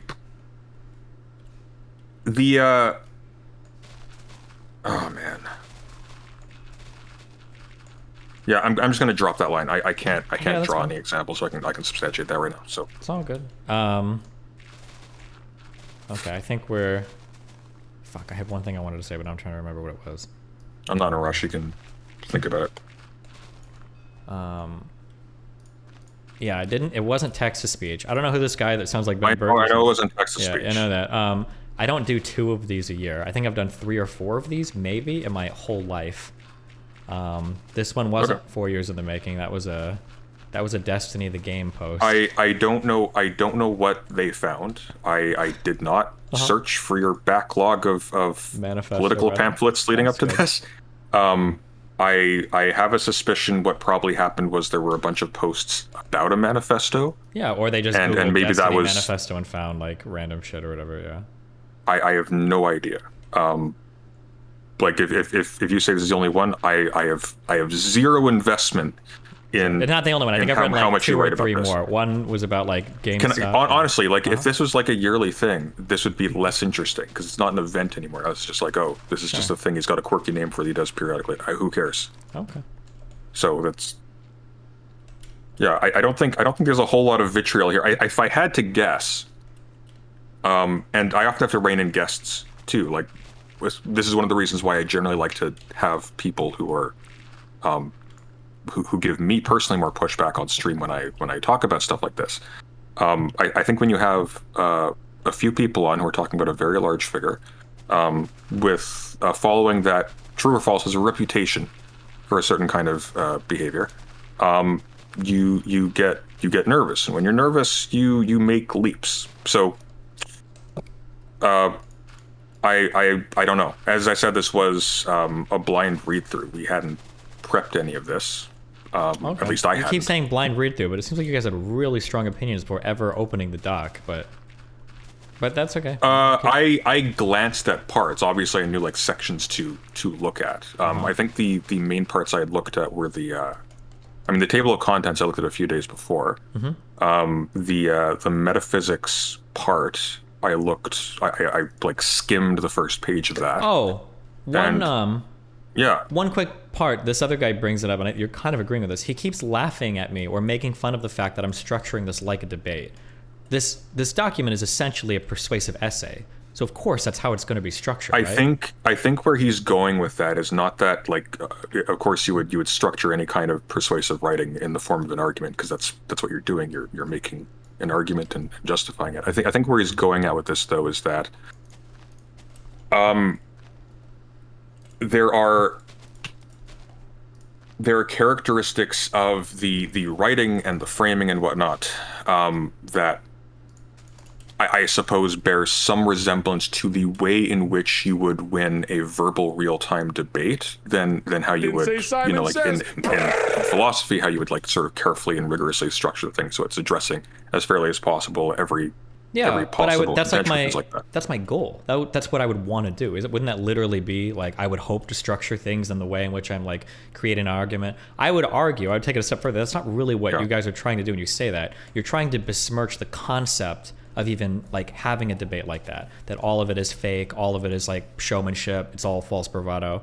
When I don't think that's a fair characterization of like anything I've written about. I think I'm just. Well, I mean, to be clear, like what we're talking about here is not something that you've submitted for specifically the analysis of people who would have like substantive responses. You made this thing to put out there, to be picked apart by whoever finds it, which is not bad by itself, but it's deeply connected to, again, like what is perceived to be your political drift into the orbit of people who have a history of being extremely toxic and hostile towards a lot of these groups, like the trans questions section, stuff like that. Sure, which is fine. I think if anybody wants to yeah. be like critical of my arguments, that's fine. I am submitting this publicly, so of course I am open to criticism from everybody, as I must be if I'm willing. Well, to. no, but it's like the ontological evil thing. Like it's not just the statement itself. The statement itself does something in addition to its whatever like specific content that the phraseology has. Like the fact that you put out a giant document in the midst of all of this on the trans question, that in itself sends a signal that does other things than just the argument of the text, right? Sure, which is great. That's what I want to do. I want it to be provocative. I want people to feel like it's doing other things so that they read the writing. That's part of making stuff that's provocative, right?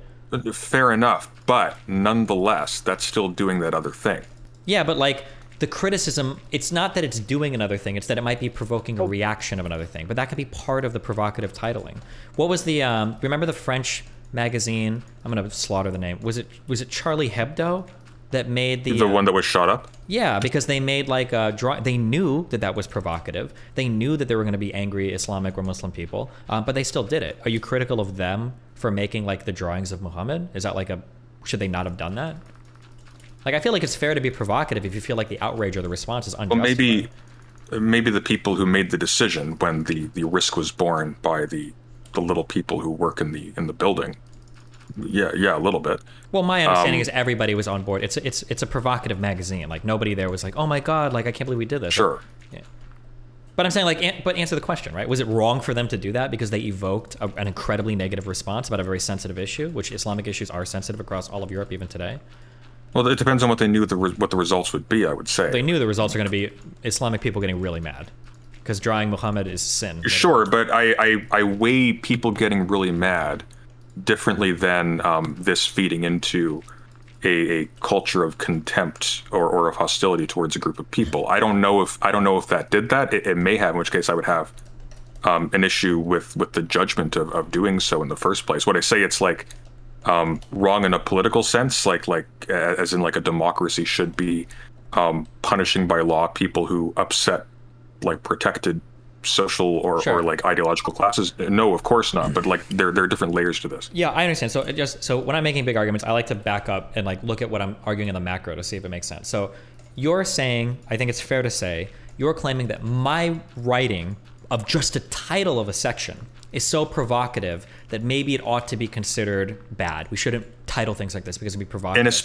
In a very specific context. It's specifically being written sure by you amidst like specific kinds of contentions. Yeah, but the Charlie with Hebdo specific actors. Yeah, but the Charlie Hebdo thing, we can take a more nuanced look at that, even though I'm pretty sure 14 people literally got shot and killed. But No. It's not that you can take. Yeah. It's not that you can't take a more nuanced look at your position. It's just that the nuance in this situation is very particular again to like your recent activities. So which is a bunch of people accusing me of being transphobic and accusing me of being a Nazi. So I think that the title, the trans question, I think is pretty fitting. It's a Nazi callback, as people are accusing me of being it, and then it's a section written on trans issues that I don't think is transphobic at all, or maybe some people. No, I understand that, but then in the course of doing so, you're also specifically making a Nazi callback, as it is increasingly the perception that you are becoming very, very friendly with people of that persuasion. That sends a signal that does its own kind of damage.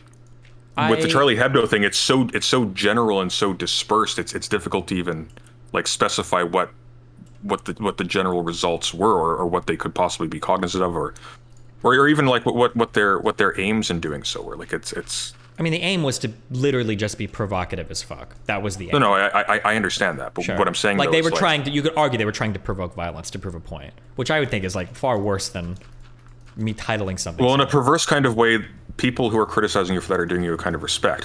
When we're talking about Charlie Hebdo doing this, we're just like, oh, well, we know what they're going to do. It's because it's a mindless purveyor of a product. Like who cares? We already know what they're trying to do. They're trying to sell magazines.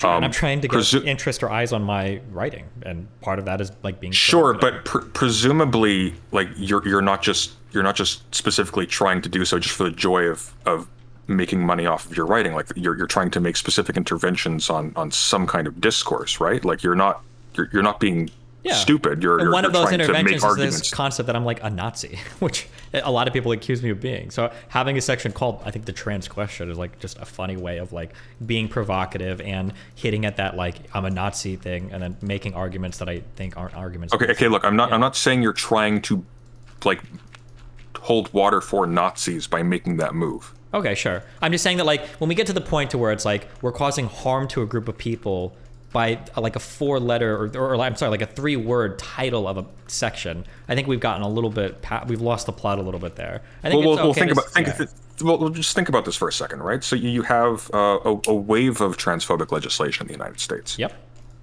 You have a big resurgence of transphobic discourse in major spaces. Yep. A lot of people are really freaked out by this, and now you have one of the largest political streamers here who hitherto, and I'm not saying this in like a deep sense, but like perceptually, who hitherto has been, whatever else his flaws, has been, like a trans ally or whatever, suddenly making a very, very public move of going, while actively in extremely hostile relations with I think almost every major trans content creator on this platform, juxtaposing the Nazis targeting the Jews for extermination and that group of people, while you're being buddy-buddy with people who would be very happy to interpret you as doing that. Sure, but then I have to look at like my community and the communities that surround me, and I have to see like, well, what are the impacts that I'm having in these places, and what's happening. And when I read like my Kiwi Farms thread, when I read 4chan posts, when I read emails I get, when I read people in my chat, it seems like overwhelmingly I have a lot of trans people that support what I say. I got a lot of positive trans reception, both in my subreddit and my email box for the thing I did. I've got a lot of conservatives that have emailed me that have said like, hey, like I used to be super transphobic, I'm still not 100% on board, but like I'm okay with this now. And then I've got like, it seems like my community is still largely in favor of trans people. Like, well, I mean, maybe, but like, what's the basis for getting that kind of? Where are you deriving like a ratio from this? You have thousands and thousands and thousands of followers. This could be like a drop in the bucket. They could be the minority. I just don't think I'm turning people transphobic. I don't know what part of my rhetoric would do that. I haven't seen any evidence of that. Nobody's presenting a strong argument. I have seen a lot of evidence. I have seen a lot of evidence. I don't think we have any way. I don't think we have any way to know one way or the other. But hold on. We have to have some way, because we want to make statements about whether or not we're causing harm or not. And in order to make that statement, we have to have a fact of the matter of like, well, or at least like have an inkling of an understanding of like, is harm being caused or not? Otherwise, it'd be. Well, you can just make I mean, the more modest case would be is we can easily imagine ways in which this could cause harm. So you treat these things with. But that's not fair, because you were begging the question at that point. Like, I'm sure you can imagine ways in which it causes harm. I can imagine ways in which it doesn't cause harm. I can imagine I don't even have to imagine, because I provide so many examples, right? Kethels is somebody that I know has caused more people to become transphobic. Now, maybe she's caused more people to like trans stuff as well, and it's harder for me to say that. But I know for a fact she's caused more people to become transphobic because of the types of things she's done. That's true with a lot of these other like very far whatever trans actors. I would argue, and I could be wrong, but I would argue that a big part of why we're seeing a push of a lot of anti-trans legislation in the United States is probably in response to the Leah Thomas swimming thing. I think that those two things are pretty well connected. So when I see trans activism that goes too far in cases, I think that you can point to there being demonstrable harms. And then when I point that out, and then I get in response, well, Destiny, if you say things that are kind of provocative or mean, there might be some people that are turned like, okay, well, where is that? Because I can see actual harm in the other direction. I don't really see me making a bunch of people transphobic. I don't see that anywhere. Now, that's not to say that it's impossible. Maybe they're there somewhere, but I just don't see it, and I can't find it anywhere.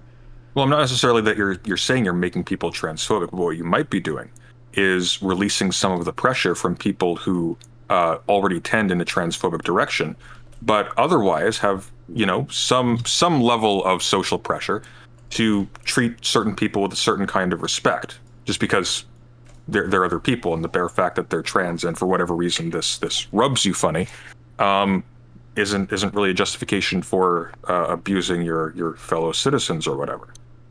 When you make a move like this, what that does is it goes, actually, you know what? This is a pretty general perception. I'm comfortable just venting my spite at this group of people openly, which is basically what happens. I like that. I don't know how you quantify it, but like, we know like this that. is What you're happens. saying is like it's possible, but like, yeah, if I can quantify so much good being done in my direction from a variety of sources, and I can't see that other thing happening, it's hard for me to like change my course and then go down like the Keffels route when I see them causing harm. That's just. Wait, you go down the Keffels route? Simon Says. Yeah, like me going down, like I should stop doing what I'm doing and head down the Keffels route instead, and just be like extremely accepting, extremely like opening to like all like the self-ID and all of these Keep arguments. hating your because life then, that'd be better. working class like, Andy. hypothetically, it could be the case that that's better, but nobody's found a way to present that to me yet. But Can you I mean, if I was specify really a little bit more? Yeah, Can you okay. very quickly? Can you just specify a little bit more what it is that you're saying here exactly? So I'm not. So I think that I am going a relatively unique route, and that I'm one of the only large content creators that's willing to take a very powerful, with a lot of conviction stance that is pro-trans rights, but I'm willing to limit how far I want the trans activism to go. So I will come out and defend things like for prepubescent or pubescent teenagers to have access to hormones or other kinds of gender-affirming care. I think that should be a right that should be protected. I'm willing to do that. But I'm also willing to stake out reasonable positions like saying, I don't think that cis women and trans women are biologically the same. I don't think that you can like self-ID and be whatever you want. And I don't think there are Well, a billion of course, they aren't different biologically the same. That's why the distinction exists. That's why they're Well, called yeah, cis but women even and just trans saying women. that, some people would argue is transphobic, which is what we're No, saying. no. The question is whether or not they are still women, not whether they are biologically the same. I understand what you're saying, but I'm telling I know you do. Yeah, I'm telling you that if you look through my doc, there are people that are arguing that like trans women have periods now. Or there are people like Vosh arguing that, well, technically they are biologically the same once their hormones change because we can classify a woman as biologically whatever we want. I understand what you're saying, and I would say like 4 years ago, but there that's correct though. Like the biological distinctions themselves, they don't come to us from nature. We pick out qualities and we label them. I understand that, reasons. but I'm saying that there are people that are comfortable making the statement now, like trans women are women biologically. Like people are making those types of statements, and we could have a complicated discussion to get there, arguably. But like most people are going to hear that and think you're insane, and I think rightfully so because it sounds. No, I understand that, but Sure. given the fact that there is a conversation that could be had there, and given the fact that the upshot of people just Didn't say being sort Simon of Says. calcified against that kind of conversation. We're not ready to have that conversation. That's like publicly. I understand that, but we aren't on a trajectory towards being ready to have that conversation. What you're doing appears to be throwing your lot in with the crowd that is actually perfectly comfortable to see trans rights completely fail. I don't because think again, I've like thrown my right in with them at all, while though. we have this wave of anti-trans legislation happening, your concern is with limiting trans activism. Yeah, because I mean, think talking about like the Because I think trans talking about like the activism toxic is where activities. I think trans activism is where a lot of this anti-trans legislation is coming from. I think that it's bolstering it because when you see people saying things like no, women and trans women are the same, trans sports should be or women's sports should be eliminated. My 4-year-old is trans. When you're starting to see that coming up more and more, and then you're starting to see people defend it, I think that emboldens the other side. It galvanizes them to be like, okay, well, hold on, holy shit, like we need to like do something about this because these trans people are trying to actually do all the things that TERFs, 10 years ago said they'd try to do, like eliminate women's spaces. I think that's harmful. I think it's radicalizing people more in the other direction. I don't even think that's that controversial a statement. Like I think that part of the reason why Democrats did so well in the Biden elections is because they had Trump to hate. I think that when people see those radical elements on their side to hate, it emboldens them and it empowers them to be like more extreme than they would be otherwise. No, I understand. People saying statements that a public is not like receptive to can be used rhetorically against them. That's obvious. Everybody knows this. But the problem though is that by making the focus again on just cutting down the excesses of certain like or the failure to be like completely prudent and pragmatic on the part of certain trans activists and focusing on that is you effectively throw all of your weight on the side of the people again who are also perfectly happy to just see that still. Like once they stop, it's not like all of a sudden the TERFs are going to become reasonable and start having this discussion. No, what's going to happen is they're going to be pushed down again into being clowns on Saturday morning cartoons like they were back in the 90s. Yeah, I agree with you. I think that that's true insofar as if I was throwing my lot in with them. So what my goal has always been is I describe it as I want to be like a soft landing pad for extremists, basically. Because right now, the only people that are publicly making pro-trans arguments are lunatics, in my opinion. They're the extreme activists on the trans side. And the issue is I don't think you can ever, if you're anti-trans right now, you're never agreeing with somebody like Keffels, ever. You never will. But you might agree with something that somebody like me says. You might agree with things that I say. And if that's the case, that I can take somebody who fucking hates trans people, thinks it's child abuse, blah, blah, blah, to at least say, you know what, my child better not ever fucking be trans, but if they want to medicate themselves, fuck it, let them do their shit, just keep them the fuck away from me. I think I provide a space for people to be able to have that type of landing pad. We're like, okay, fuck it. I can at least be on board with what this guy says. But people like Keffels, I don't think can ever do that. It might be a soft landing pad for some, but it can also be like a gentle slope for others, right? I don't think I'm, you but have the a thing bunch is, of I people don't who are think I'm not taking people from the activist side and making them transphobic. I don't think I'm doing that. That's what I would have to see if you demonstrated. I would believe in it, but no. But the activist side is always going to be a massive minority. What you may be doing is providing a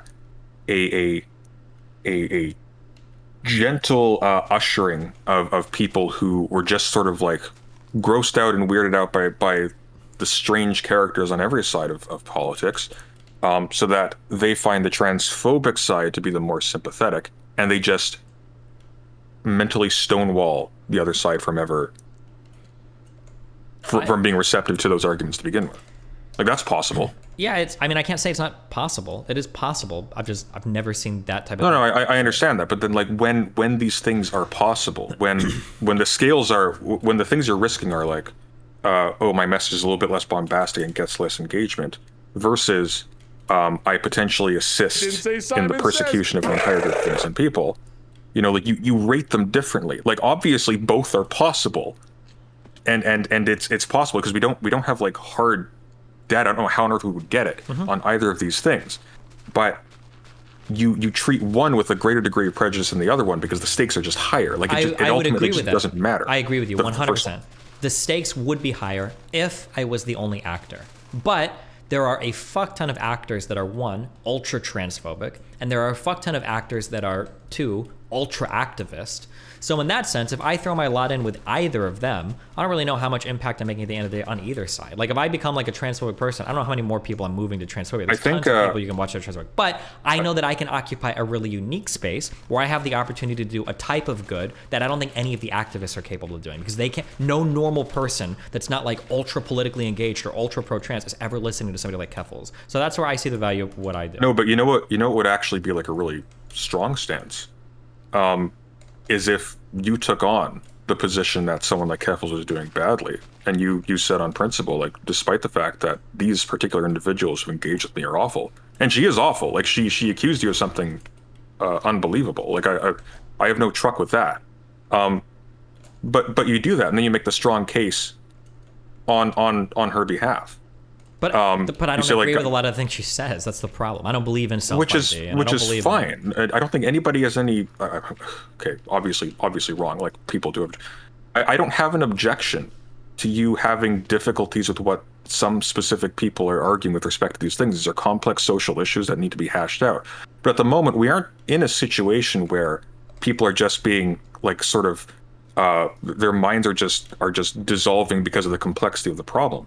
The problem is we aren't even approaching those questions, because all that's being presented to the average person is these people being awful, and it happens to encompass all of trans YouTube and Twitch, at least judging from this document. And on the other side, we have like all of these poor victims of the horrible trans activists, which is why you're going on and on about how you can defend your friendship with people who want these people destroyed, and defending your untoward interactions with the trans activists. Like, you have to understand how that situates you. Like, it looks very much like you're basically doing exactly what you're doing when you say something effective like, yeah, I think Nick Fuentes is actually a ton smarter than all of these like left-wing activists and whatnot. When you're talking to like a general audience who has not picked a side, or at the very least we're sort of dubious on where they actually fall, what that's telling them is, ignore these people, fuck them, they don't matter. These people are smart, even if you dislike them, even if they're toxic. These people are more interesting. Yeah, You're but making them. But that's my goal is to then like be a stalwart against that, because I can't lie for the purposes of like building a political ideology. Because at that point, like you can quote me, like I would rather Nazis take over the country if it just was the case that there's just no way to do LGBT argumentation without either engaging in lies, or that like if anybody sees a single fascist argument they automatically turn into a Nazi. Like if that's the case, then fuck it. Like I wouldn't waste my time with this. But I don't believe that to be the case. I think that there are really good arguments that can be made for progressive ideology for LGBT No, but people. just to clarify though, your priorities are, if it requires and I'm not saying it does, if it requires a degree, which I agree with you on this point, it shouldn't and it doesn't. If it requires a degree of untruth in order to sustain a group of people as equals in a community, then it's worth letting the people who would exterminate them in camps come into power. I don't ever believe in sustaining any untruths ever. I don't But you believe in allowing those people to be exterminated instead. That's preferable to you. I mean, I would prefer neither, but I understand. I but don't given the think there's- choice, that's preferable. Sure, but I don't think it's like asking me to Sure. choose to be like smaller and taller, or like shorter and taller than something simultaneously. I don't think that this is like a false dichotomy. I don't think it has to be we either. I didn't make the dichotomy. You did. No, I didn't.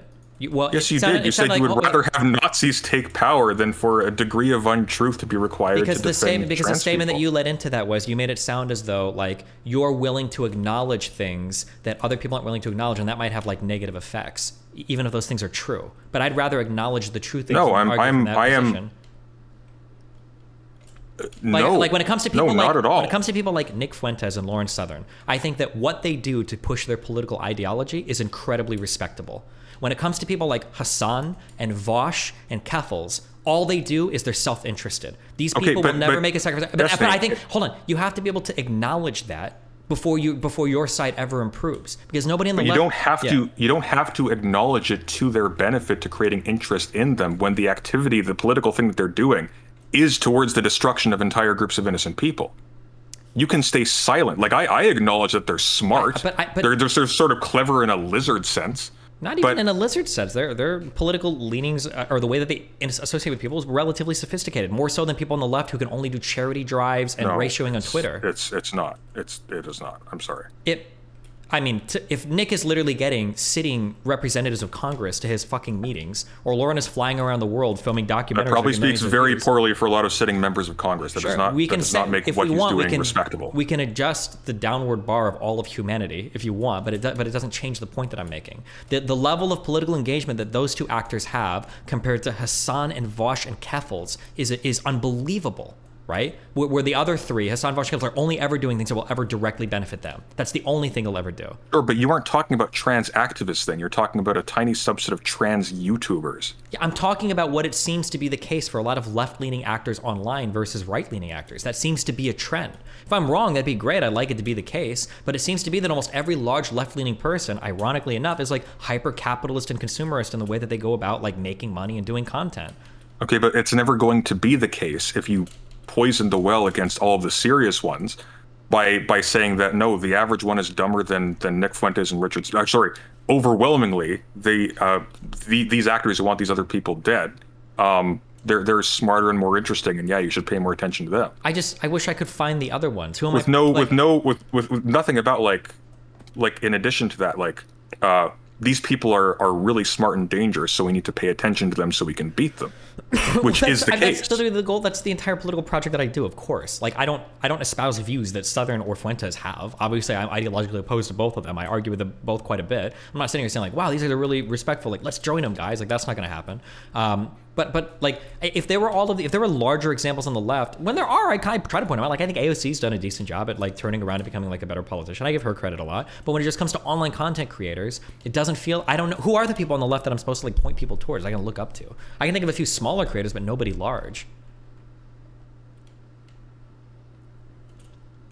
And I think therein lies the problem. Like I don't know. I'm not even tearing down anybody worth tearing down. It's all just a bunch of garbage activists that are looking to get like social clout and money. I think that's the issue. Okay, but you're not just tearing down bad actors though. You're also in the process building up actors who want to destroy the smaller people who are not those activists. Sure, but I mean, in that case, all I can do is like push for the things that I believe in and hope that I can continue to grow. And I mean, if the other people grow, you then could that's you why could we you could lose. do those things without doing that. There's nothing incumbent on you to try and carry water for these people or to try to sanitize their image publicly. I don't which carry, you've done. I don't carry water. I don't try to sanitize anybody's image. I just try to have an honest. You absolutely did. Who? Lonerbox How? had to make a whole video after you were saying that Lauren Southern's just cleaned up her act and she's not like that anymore. First of all, I've said over and over and over again that I still consider Lauren Southern to be like a pretty far right conservative person. Like, she voted for the PPC, which was like the off-brand far right party in Canada. Like, I've never tried to say that she's not far right. I just don't think she's going to be going out on boats like shooting flares at migrants anymore. Now, apparently people get really mad when I say that a person isn't like as bad as they ever were, whatever. But I've never given any illusion that like, oh yeah, Lauren Southern, she's a super progressive now. Like, I think she's got like a lot of liberal views. No, I just don't think she's extreme as she was before. No, but the issue with Lauren Southern was never that she personally went out on the boat. The reason why that matters is because that laid bare where her values actually were. So when she tries to sanitize herself later, like, we know who's what kind of politics she's promoting. Yeah, they're far right conservative politics, but I think that's still the case today. I've never said anything different. Like, every single time we've argued, almost every single time she's been on a stream, we've had like huge disagreements over literally every single issue that like we brought up. Like, there's very few things we agree on. I don't think I've given anybody the illusion otherwise. I don't know, Stephen. I mean, like you recognize, of course, that given your position, that a lot of people look up to you, they think you're smart, and of course, like there's no shortage of imitators of you for that on those grounds. So when you say something, and you say something with confidence, a lot of people will simply take that up as like, this is a reasonable stance. Like, yeah, okay. So, like, you did it just now. When you say something to the effect of like, I would rather Nazis take power than for the untruth of a few trans activists to be allowed to be promulgated. That's now taken up by a bunch of people as a respectable stance. Yeah, because I think that you're reading it in a negative way. Like, this is how I've always... Yeah, I understand. So this is how I've always, like, phrased these things, how I've always felt about these things. I don't think you need to lie. The whole reason why I got into politics in the first place, because it was really frustrating to me that people on the left seem to act like we can't do the fact-based arguments. We have to appeal to emotion and moral goodness. And then all of a sudden, like 2016 onwards, you get this whole fact not feeling, like, that, you know, we're the side of facts and logic and truth, and that's what conservatives are, despite the fact that, like, left-leaning progressive ideology... Listen. Yeah, hang on. I agree, okay? When moral anti-realist Vosh starts talking about how so-and-so is ontologically evil, he's being a disingenuous shithead, okay? Full agreement there. The response to that, though, shouldn't be, the Nazis or Nick Fuentes or whatever, they're actually cooler than these guys. The response there is... cooler. I just said they're more politically effective. That means we've got things to work on. And they are more politically effective.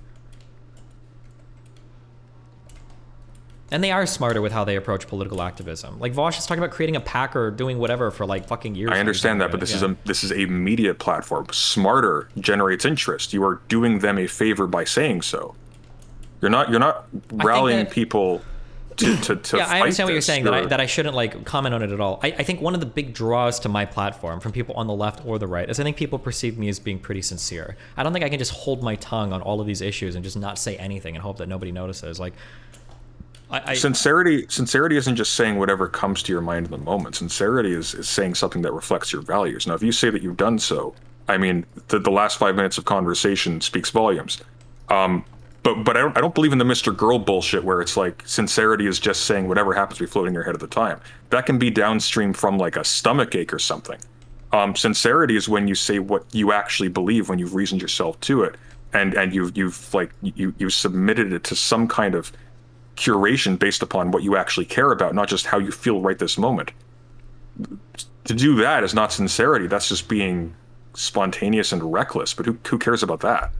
Sure, but if I'm gonna give if I'm gonna give criticisms to the left, I have to be able to point out what's happening on the right. Like, maybe it's just I think we have a difference in approach. But I don't mind that. But the only issue is that you think that my difference in approach is literally evil. But like, I need to be able to point out that like, here are what people on the right I don't think it's literally evil. I don't think we can talk coherently about that. What I think though is that we know for a fact that we have a very large and growing and politically efficacious, as you say, movement that is seeking to deprive these people out of nothing but disgust and hatred. Yes. Like, there's no practical reason. Yes.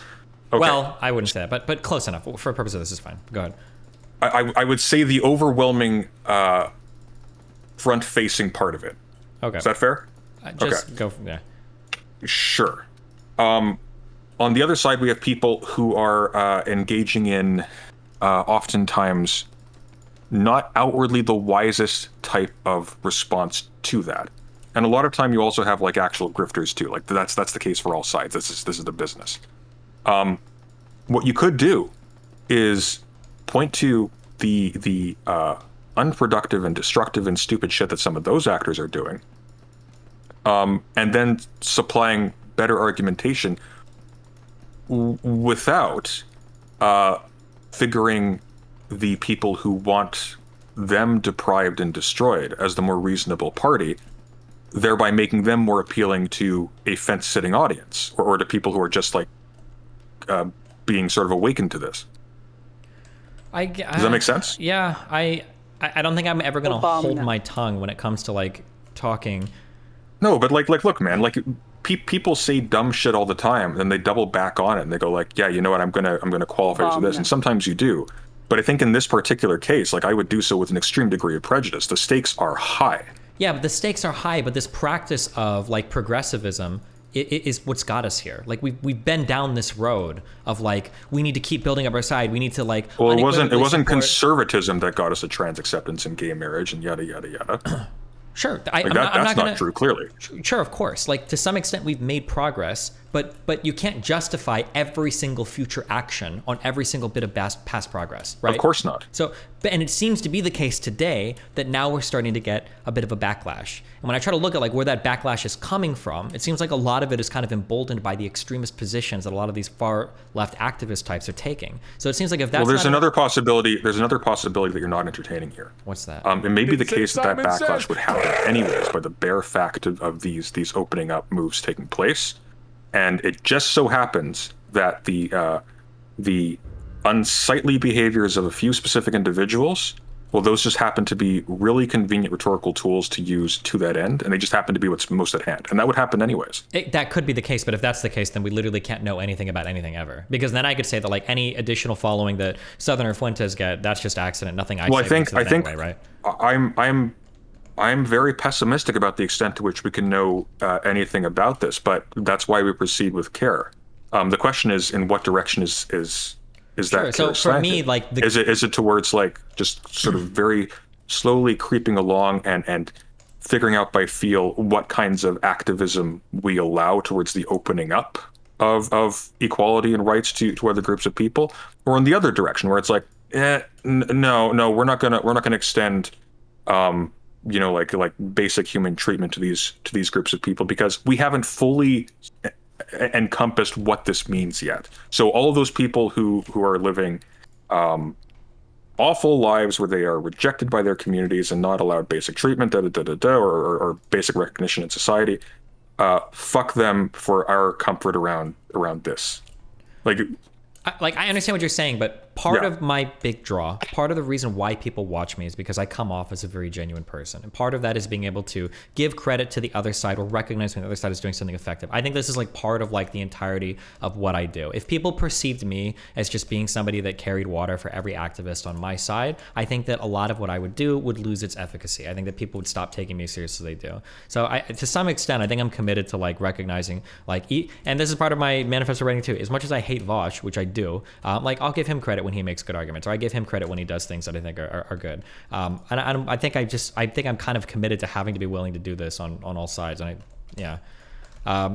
maybe sure, but we're clearly not doing this on all sides though, right? Like for reasonable reasons.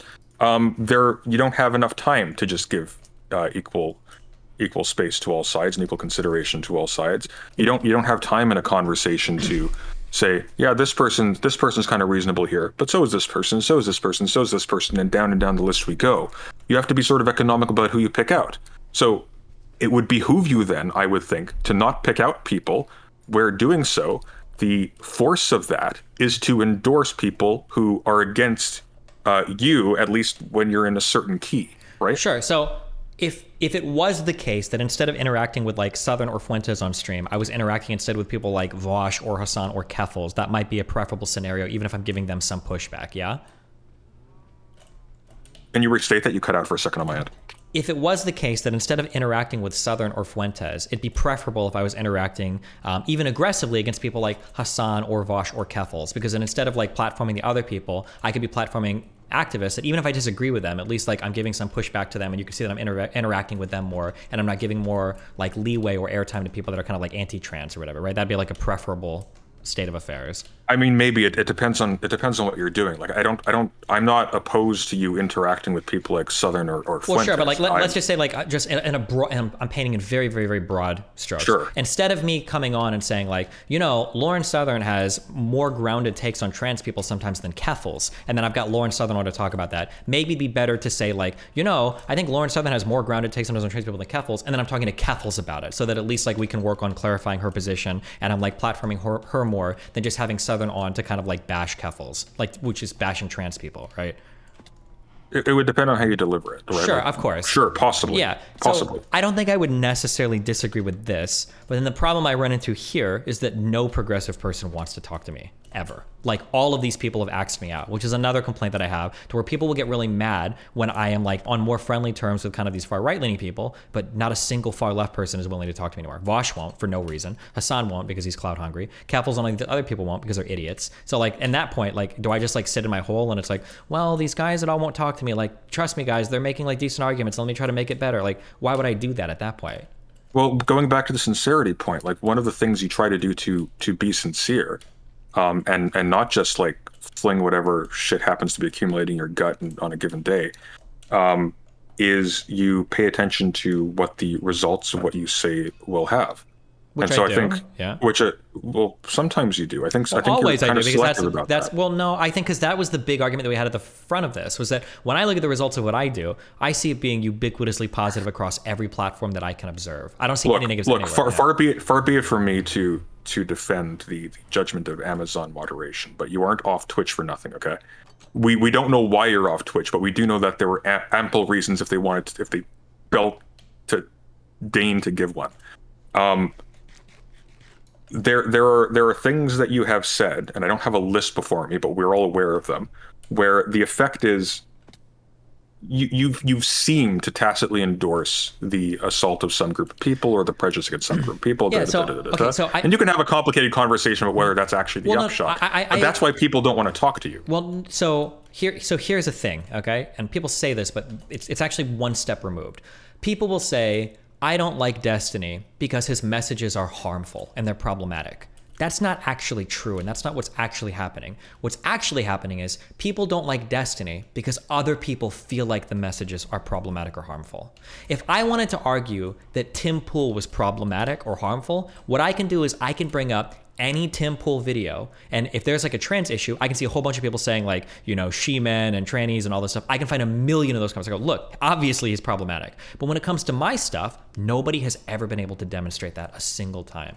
Anytime even when I'm fighting with the worst, most degenerate fuck trans people on the internet, when people make transphobic comments on my subreddit, they get destroyed. They get downvoted like -50. It's not like transphobia is running rampant or even showing up anywhere in my community in an acceptable way. So I don't agree. Or when it came to like the BLM riot thing, nobody in my subreddit is saying like, you know what, fuck black people actually. I think some of them are a little bit inferior, et cetera, et cetera. Those people aren't showing up. So I don't think it's that my comments are problematic. No. I think the problem is people think they are, and that's where the outrage comes from. And that's very good of you to shut those people out in your subreddit, but those are nonetheless being used elsewhere outside of that, right? Like that's you don't have like total control over these messages, just like anything else.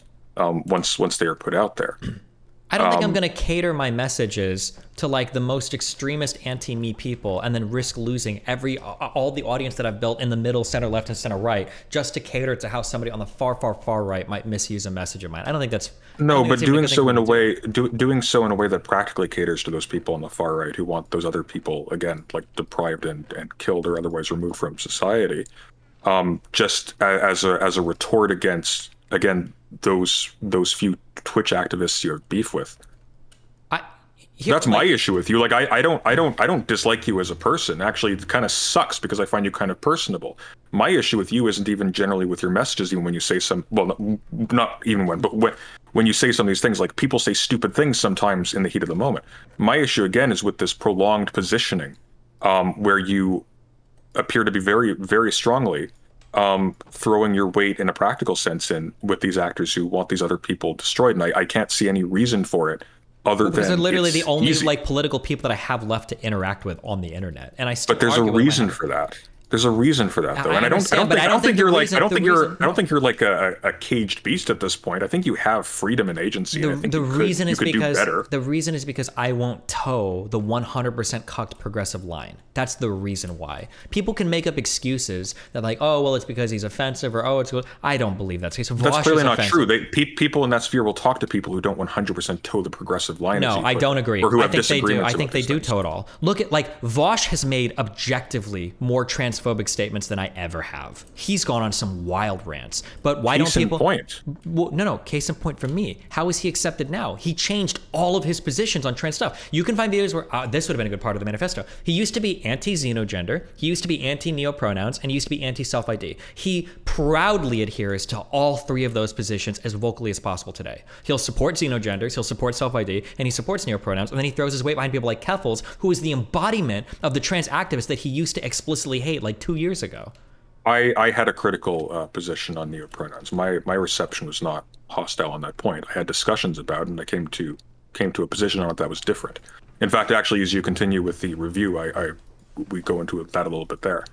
I just don't think that's true. I think you're putting an undue amount of stress on the way in which you have interacted with people who have a specific political and economic interest in fighting with you, and the broader culture, which is generally willing to have like nuanced and careful discussions about these things, provided you don't approach it as in like, yeah, that's kind of crazy, isn't it? Why are you guys trying to identify as forest creatures or whatever? I understand what you're saying. I would have agreed with you 5 years ago, but based on the overwhelming amount of emails that I've seen, the overwhelming amount of faculty that have been fired or stepped down in institutions and schools, the overwhelming amount of interactions that I see online, it does seem to be the case in every facet that I've seen that you have to toe the progressive line 100% or you will be excommunicated.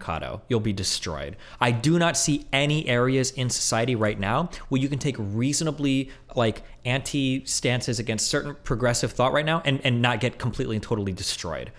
If there are things you could show me to demonstrate otherwise, but I'm hearing over and over and over again through articles, through academics that I speak to, through people that email me and talk to me about their schools, that if you're not 100% towing the progressive line, you're done. You're completely. You don't think there's a bit of a selection bias there where these people happen to there have could be a selection bias for people that out to you? There could be a selection bias for people who email me, sure. Is there a selection bias for the academics that talk to me? Maybe. Is there a selection bias for all of the academics around the United States that are complaining about this? I don't believe so, no. I don't have any. Well, there could be, because they're complaining about this. Like, we don't know what actually leads to that complaint. Well, but that's what we do. Is actually the case, or because that they pick out a common thing well, we can when look they at, are like, burned for perhaps actually toxic behaviors on their end? Well, we can look at that though. But because we can see, like, this is them saying why they got kicked out of a school. Well, did the school say anything different? No, they didn't. Well, then it seems like that is probably the case. If they're going to it's also possible that there were actual valid complaints against them. The administration was run by shitheads, and they didn't do a clear job of addressing it properly.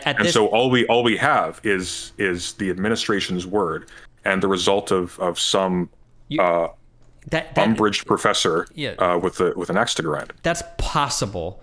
But like, I'm not going to carry that extreme level of doubt from scenario to scenario to scenario to scenario and assume that all of these professors that are being fired for not following like the progressive orthodoxy. Well, when you're in the dark about something complicated like that, there's no pressing need to like render judgment now. There is a pressing need though, because the schools. Why? What's the nuclear button that people are telling you to push? Like, well, the issue is that the schools are all like changing for the worse, and it's the more they change.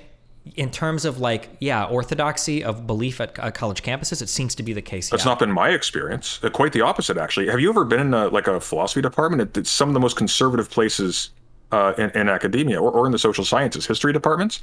It's a lot more diverse than you think. So history departments are one of the few that I've heard are still relatively conservative. But keep in mind, political science.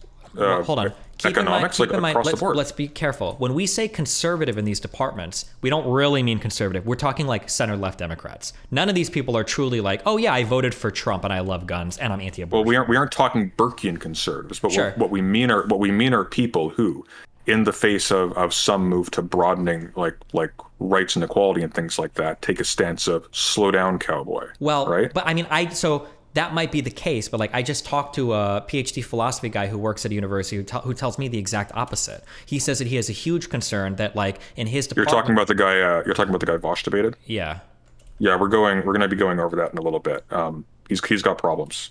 Avoid like a plague anybody who quotes Thomas Aquinas in these discussions. Sure. I mean, it sounds like he's probably a theologian or he's probably religious. So I imagine all of those guys are going to probably be warm to Aquinas. He's a theologian and well, not theologian, but he's a as I understand it, a Thomist philosopher who reads people like Haslanger and Jenny Saul very badly, who has specifically decided not to take this highly sensitive issue to like an academic audience, but has decided to throw it to a general audience that in the majority of cases doesn't have the tools to actually judge what he's saying.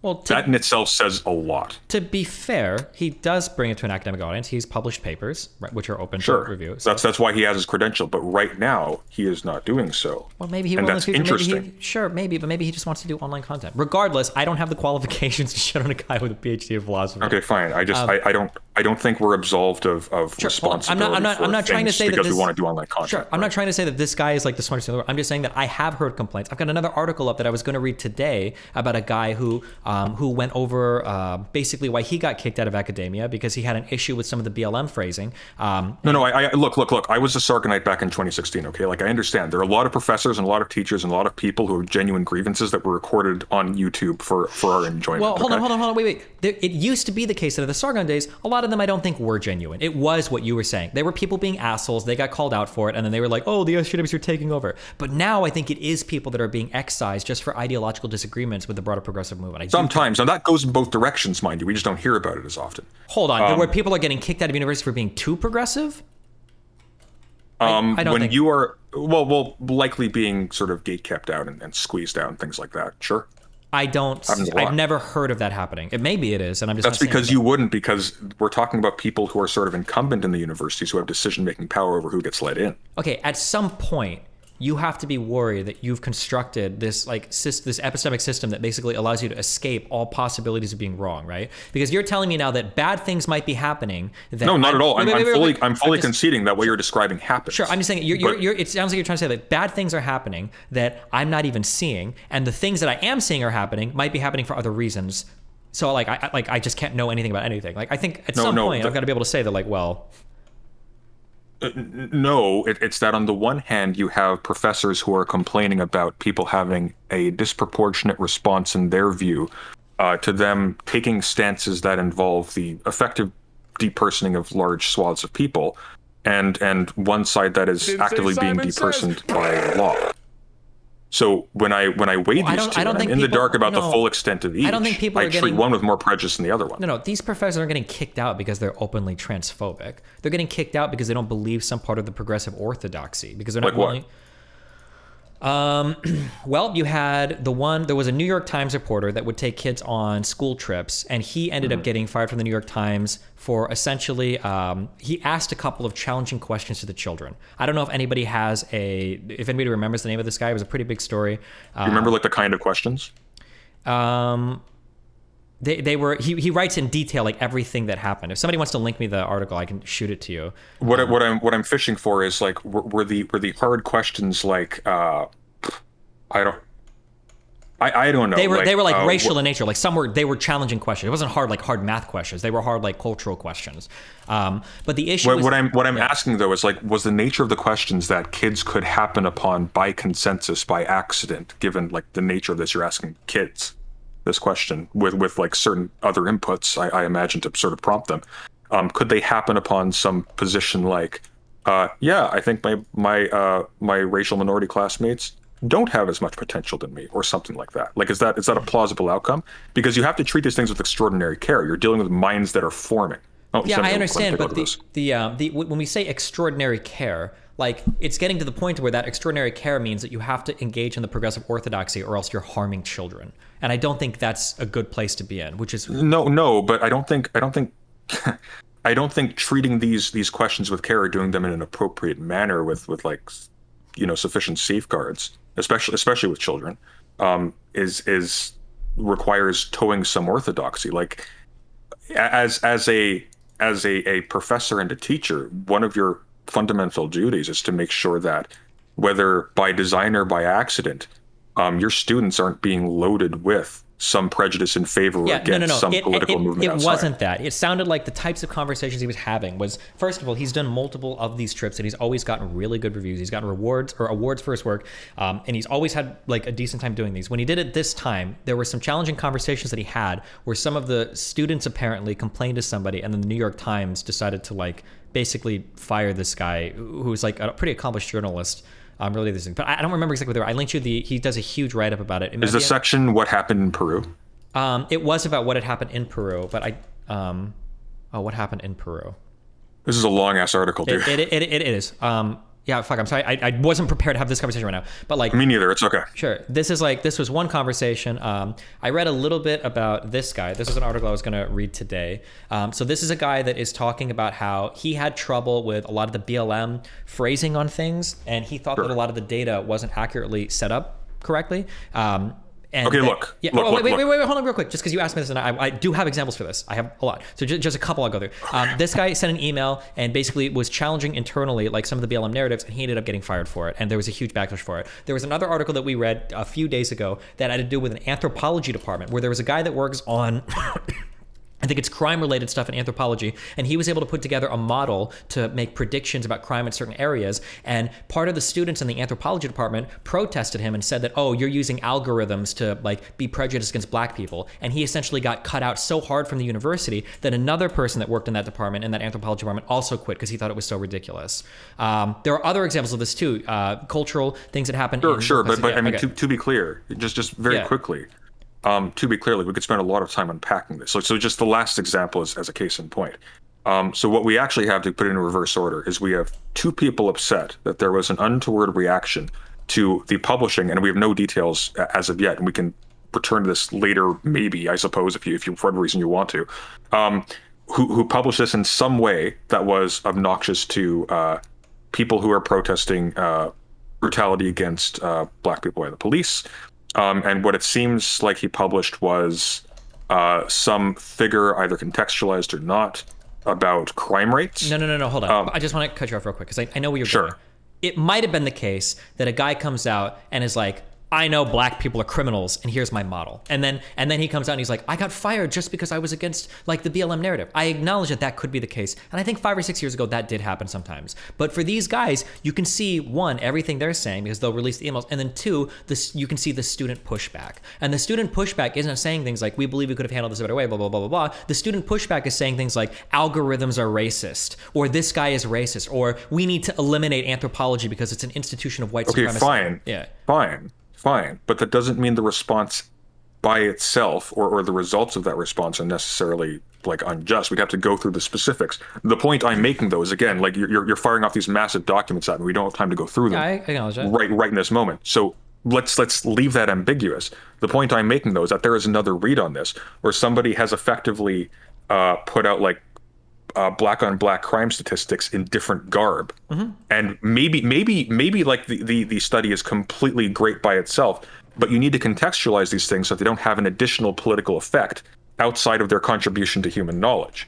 So like those statistics may be correct. The problem is the statistics themselves are then used by bad actors as a surrogate for an explanation of those statistics. And then that is used as the basis of further prejudice against those groups of people, or for just a disinterest in disparate treatment by society or by police or whatever. That might be the case, but you have to be really careful. Well, hold on. Firstly, for these stories that I'm presenting you, that's not the case. It's nowhere near. Well, we don't know. It's just like pages and pages and pages. You've just shown them to me. Well, hold on. Wait. I've read through that whole thing before. I believe you. Yeah, sure. I haven't, I'm not just so like, I can't comment on it. That's fine. Yeah. That's fine. But like, I'll say that I happen to know that that's not the case. But also, we have to be careful not to say that like we can't even talk about certain stats ever because it's always Of course racist. we can. Sure, Of course we I can. understand, but I'm just saying, Yeah. like, even what you just said, and I understand maybe you don't mean it this way, but other people seem to make it out that, like, there are certain things that even if by talking about them, it's a little bit racist. So one of the examples that I give in my little manifesto writing is... No. Wait, Hang on. Very. No. Okay, Just go ahead, very quickly. for it. Okay. See, I've learned your power. I can interrupt you. Okay.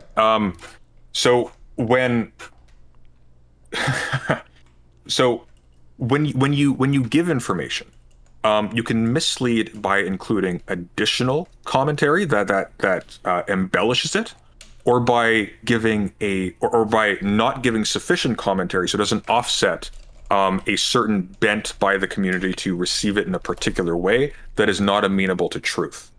Yeah, So- I don't necessarily disagree with you. Like, no, if I I were to just understand come that. out and like publish on Twitter and I were to say things like, oh, there's a difference in this gene and that gene for black people and white people, and black people commit more crime. Of course, yeah. That So could be all- factually true, listen. but still bad. But yeah, sure. Yeah, no, I know we agree on this. So all I'm saying is that given the poverty of information, and I would include like the fact that there are so many of these that we can't bring up by memory, and it's not incumbent on you to do so, except that you're citing them. Given the poverty of specific information about all of these cases, and the fact that we have a poverty of information about the prevalence and ubiquity of cases like this, insofar as there's any bias in how often they are reported, given the fact that it is very possible that the same reaction accrues to both of these different things, somebody giving a position that is simply received badly by people for cynical political reasons because they read the word that set them off, or because they actually published information in an irresponsible way that lended to the further misunderstanding of toxic groups. I agree with. I understand that what you're saying is a potential hypothesis, but I've just seen so many stories where, like, look at the Brett Weinstein stuff, how he got his whole start about that school that wanted to have like a no whites day. Like, there are so many different types of examples of this stuff going on, and then Yes, schools there are lots of idiots in the world, but that doesn't. But it's that all doesn't moving justify in it. one That direction. doesn't It's all justify moving it. in one That direction. doesn't. Hang on. There are a lot of idiots, and we get, again, like outrage sells. Like we have these thrown at us more than everything else. That does not in itself substantiate the kind of critique of academia or schools or whatever as a whole that you were trying to make here. That just doesn't do the work you need it to. This is like It creates prompts for questions, absolutely. Sure, It because doesn't- it doesn't I get don't us have a there. formal argument right here that I could like give you the conclusion of. But I'm just saying that, like, if here's something that I would be pretty sure of. If we were to poll like most social departments in terms of like how they vote, it wouldn't surprise me if like less than 2% of faculty in these departments would ever vote for a Republican. I'm so sorry, you cut off again. Can you repeat that? If I were to poll like certain academic people in some of these departments, like for gender Yeah. studies or a lot of these social departments or English departments is something I've heard a lot about. If I were to poll these people, it wouldn't surprise me if like less than 2% of them voted for Trump, like, or would ever vote for a Republican. I have no idea. You wouldn't posit any idea whatsoever. You don't think that there's on like a 2%? I don't think so. Well, oh, no, Would but, I- like, would I it's probably, posit like- probably Yeah, go ahead. probably a minority voted for Trump. I would say. Well, when we it's say quite a likely. minority, could be 49%. But like, I would think say that, it's probably. I would guess, and I'm guessing it's probably lower than 49%, but I don't know. like unfortunately, like a lot of professors do, as you say, like they play a political game themselves. So a lot of time, it's kind of like what you see in The Boys, right?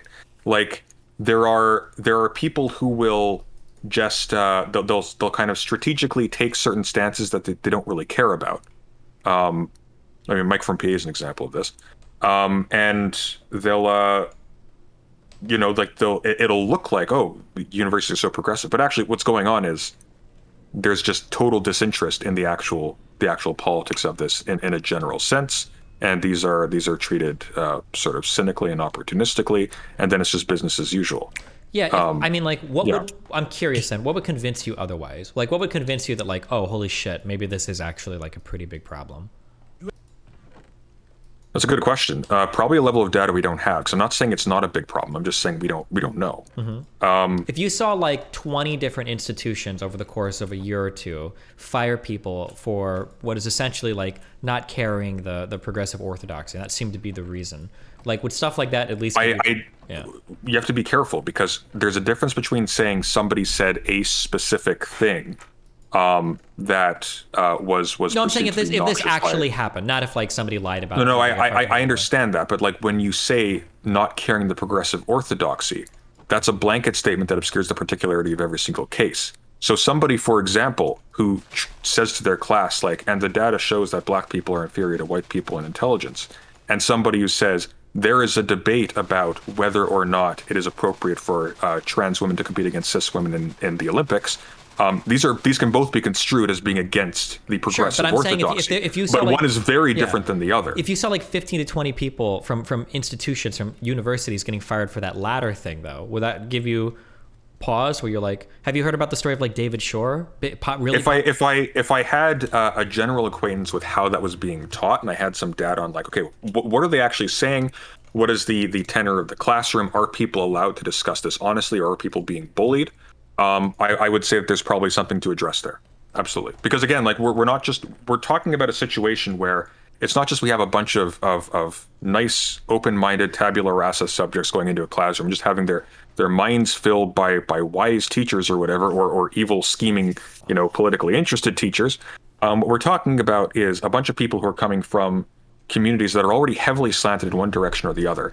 And how things are taught or how things are delivered has political effects besides the well outside what's appropriate for a classroom. And you have to treat that with extraordinary care. Because those people then go on to get positions and to spread those ideas.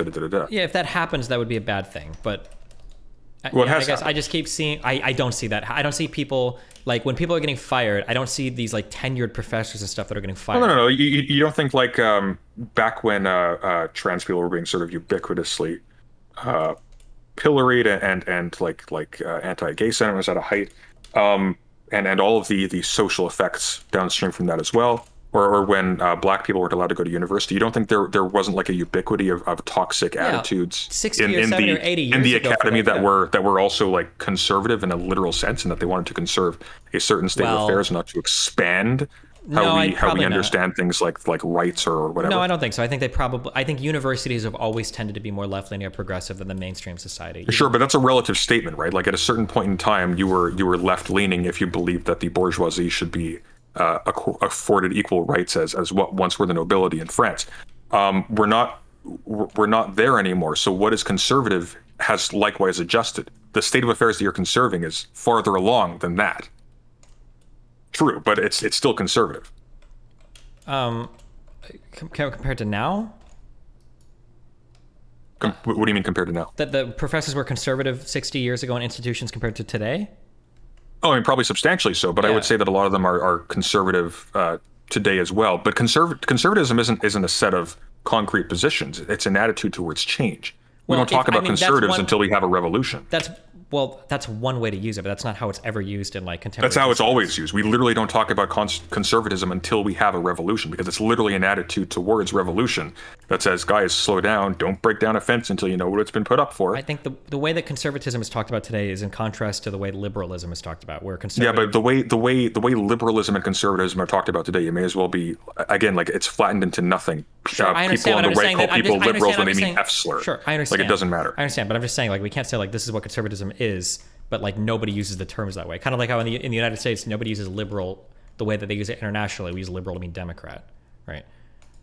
Well, not exactly. Like liberal can mean anything, but when we're talking specifically about people's relationships to things like law and discourse in the academy and stuff like that, I think there is a fairly concrete understanding of what these terms mean.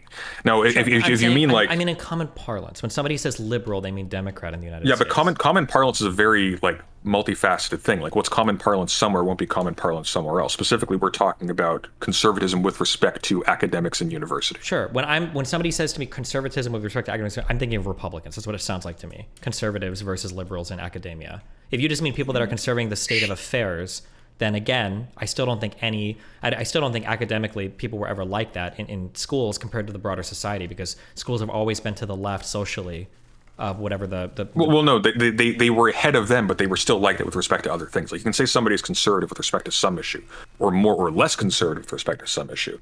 Like I'm not disagreeing with you. Like obviously you're right. Just there's a nuance here that I'm trying to bring out.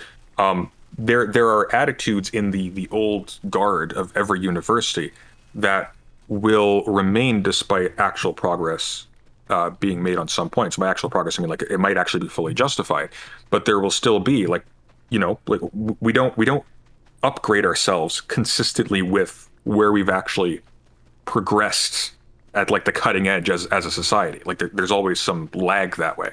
Am I making sense? In some areas there can be lag, but I would argue that like institutions are literally the cutting edge. It seems to be like what they are. Academic institutions rather are like the cutting edge of like where we're at like progressively. Like you're going to find the most progressive takes right now in academic institutions. Can I make a proposition? And you of course can say no, Go and for it. I fully would respect why you would say no. Yeah. I don't think an off-the-cuff conversation like this is going to Productive. do the work either of us needed to come to like some kind of resolution one way or the other. I don't know when, but we should attempt to address this at some point a bit more seriously. Sure. Would you be Whether game? or not academic institutions are pushing for a Well, progressive let's orthodoxy. hash out what we're actually talking about specifically, and if there isn't something more core that we can focus on, but stuff along these lines, because I don't want to be like gesturing vaguely at papers and anecdotes and things like that. Like let's, to the extent that we can, and if we can't, then we can pinpoint that as well. Like, let's figure out what's actually going on. Sure. I'll shoot you like a thesis I have, and then we can have a structured conversation about it at a later date. Cool. Enjoy my my glorious facial physiognomy for the rest of this. Why the hell are you covering a 3-hour and 40-minute thing? Like, don't you like yourself? Jesus Christ, man. I'm not even going to respond to this because it's too long. Like, it'll take the entire week. Okay. Well, I'm spraying for 10 hours, so we got to fill the content somehow. So Fair enough. Well, Godspeed. Take care. have fun. Bye.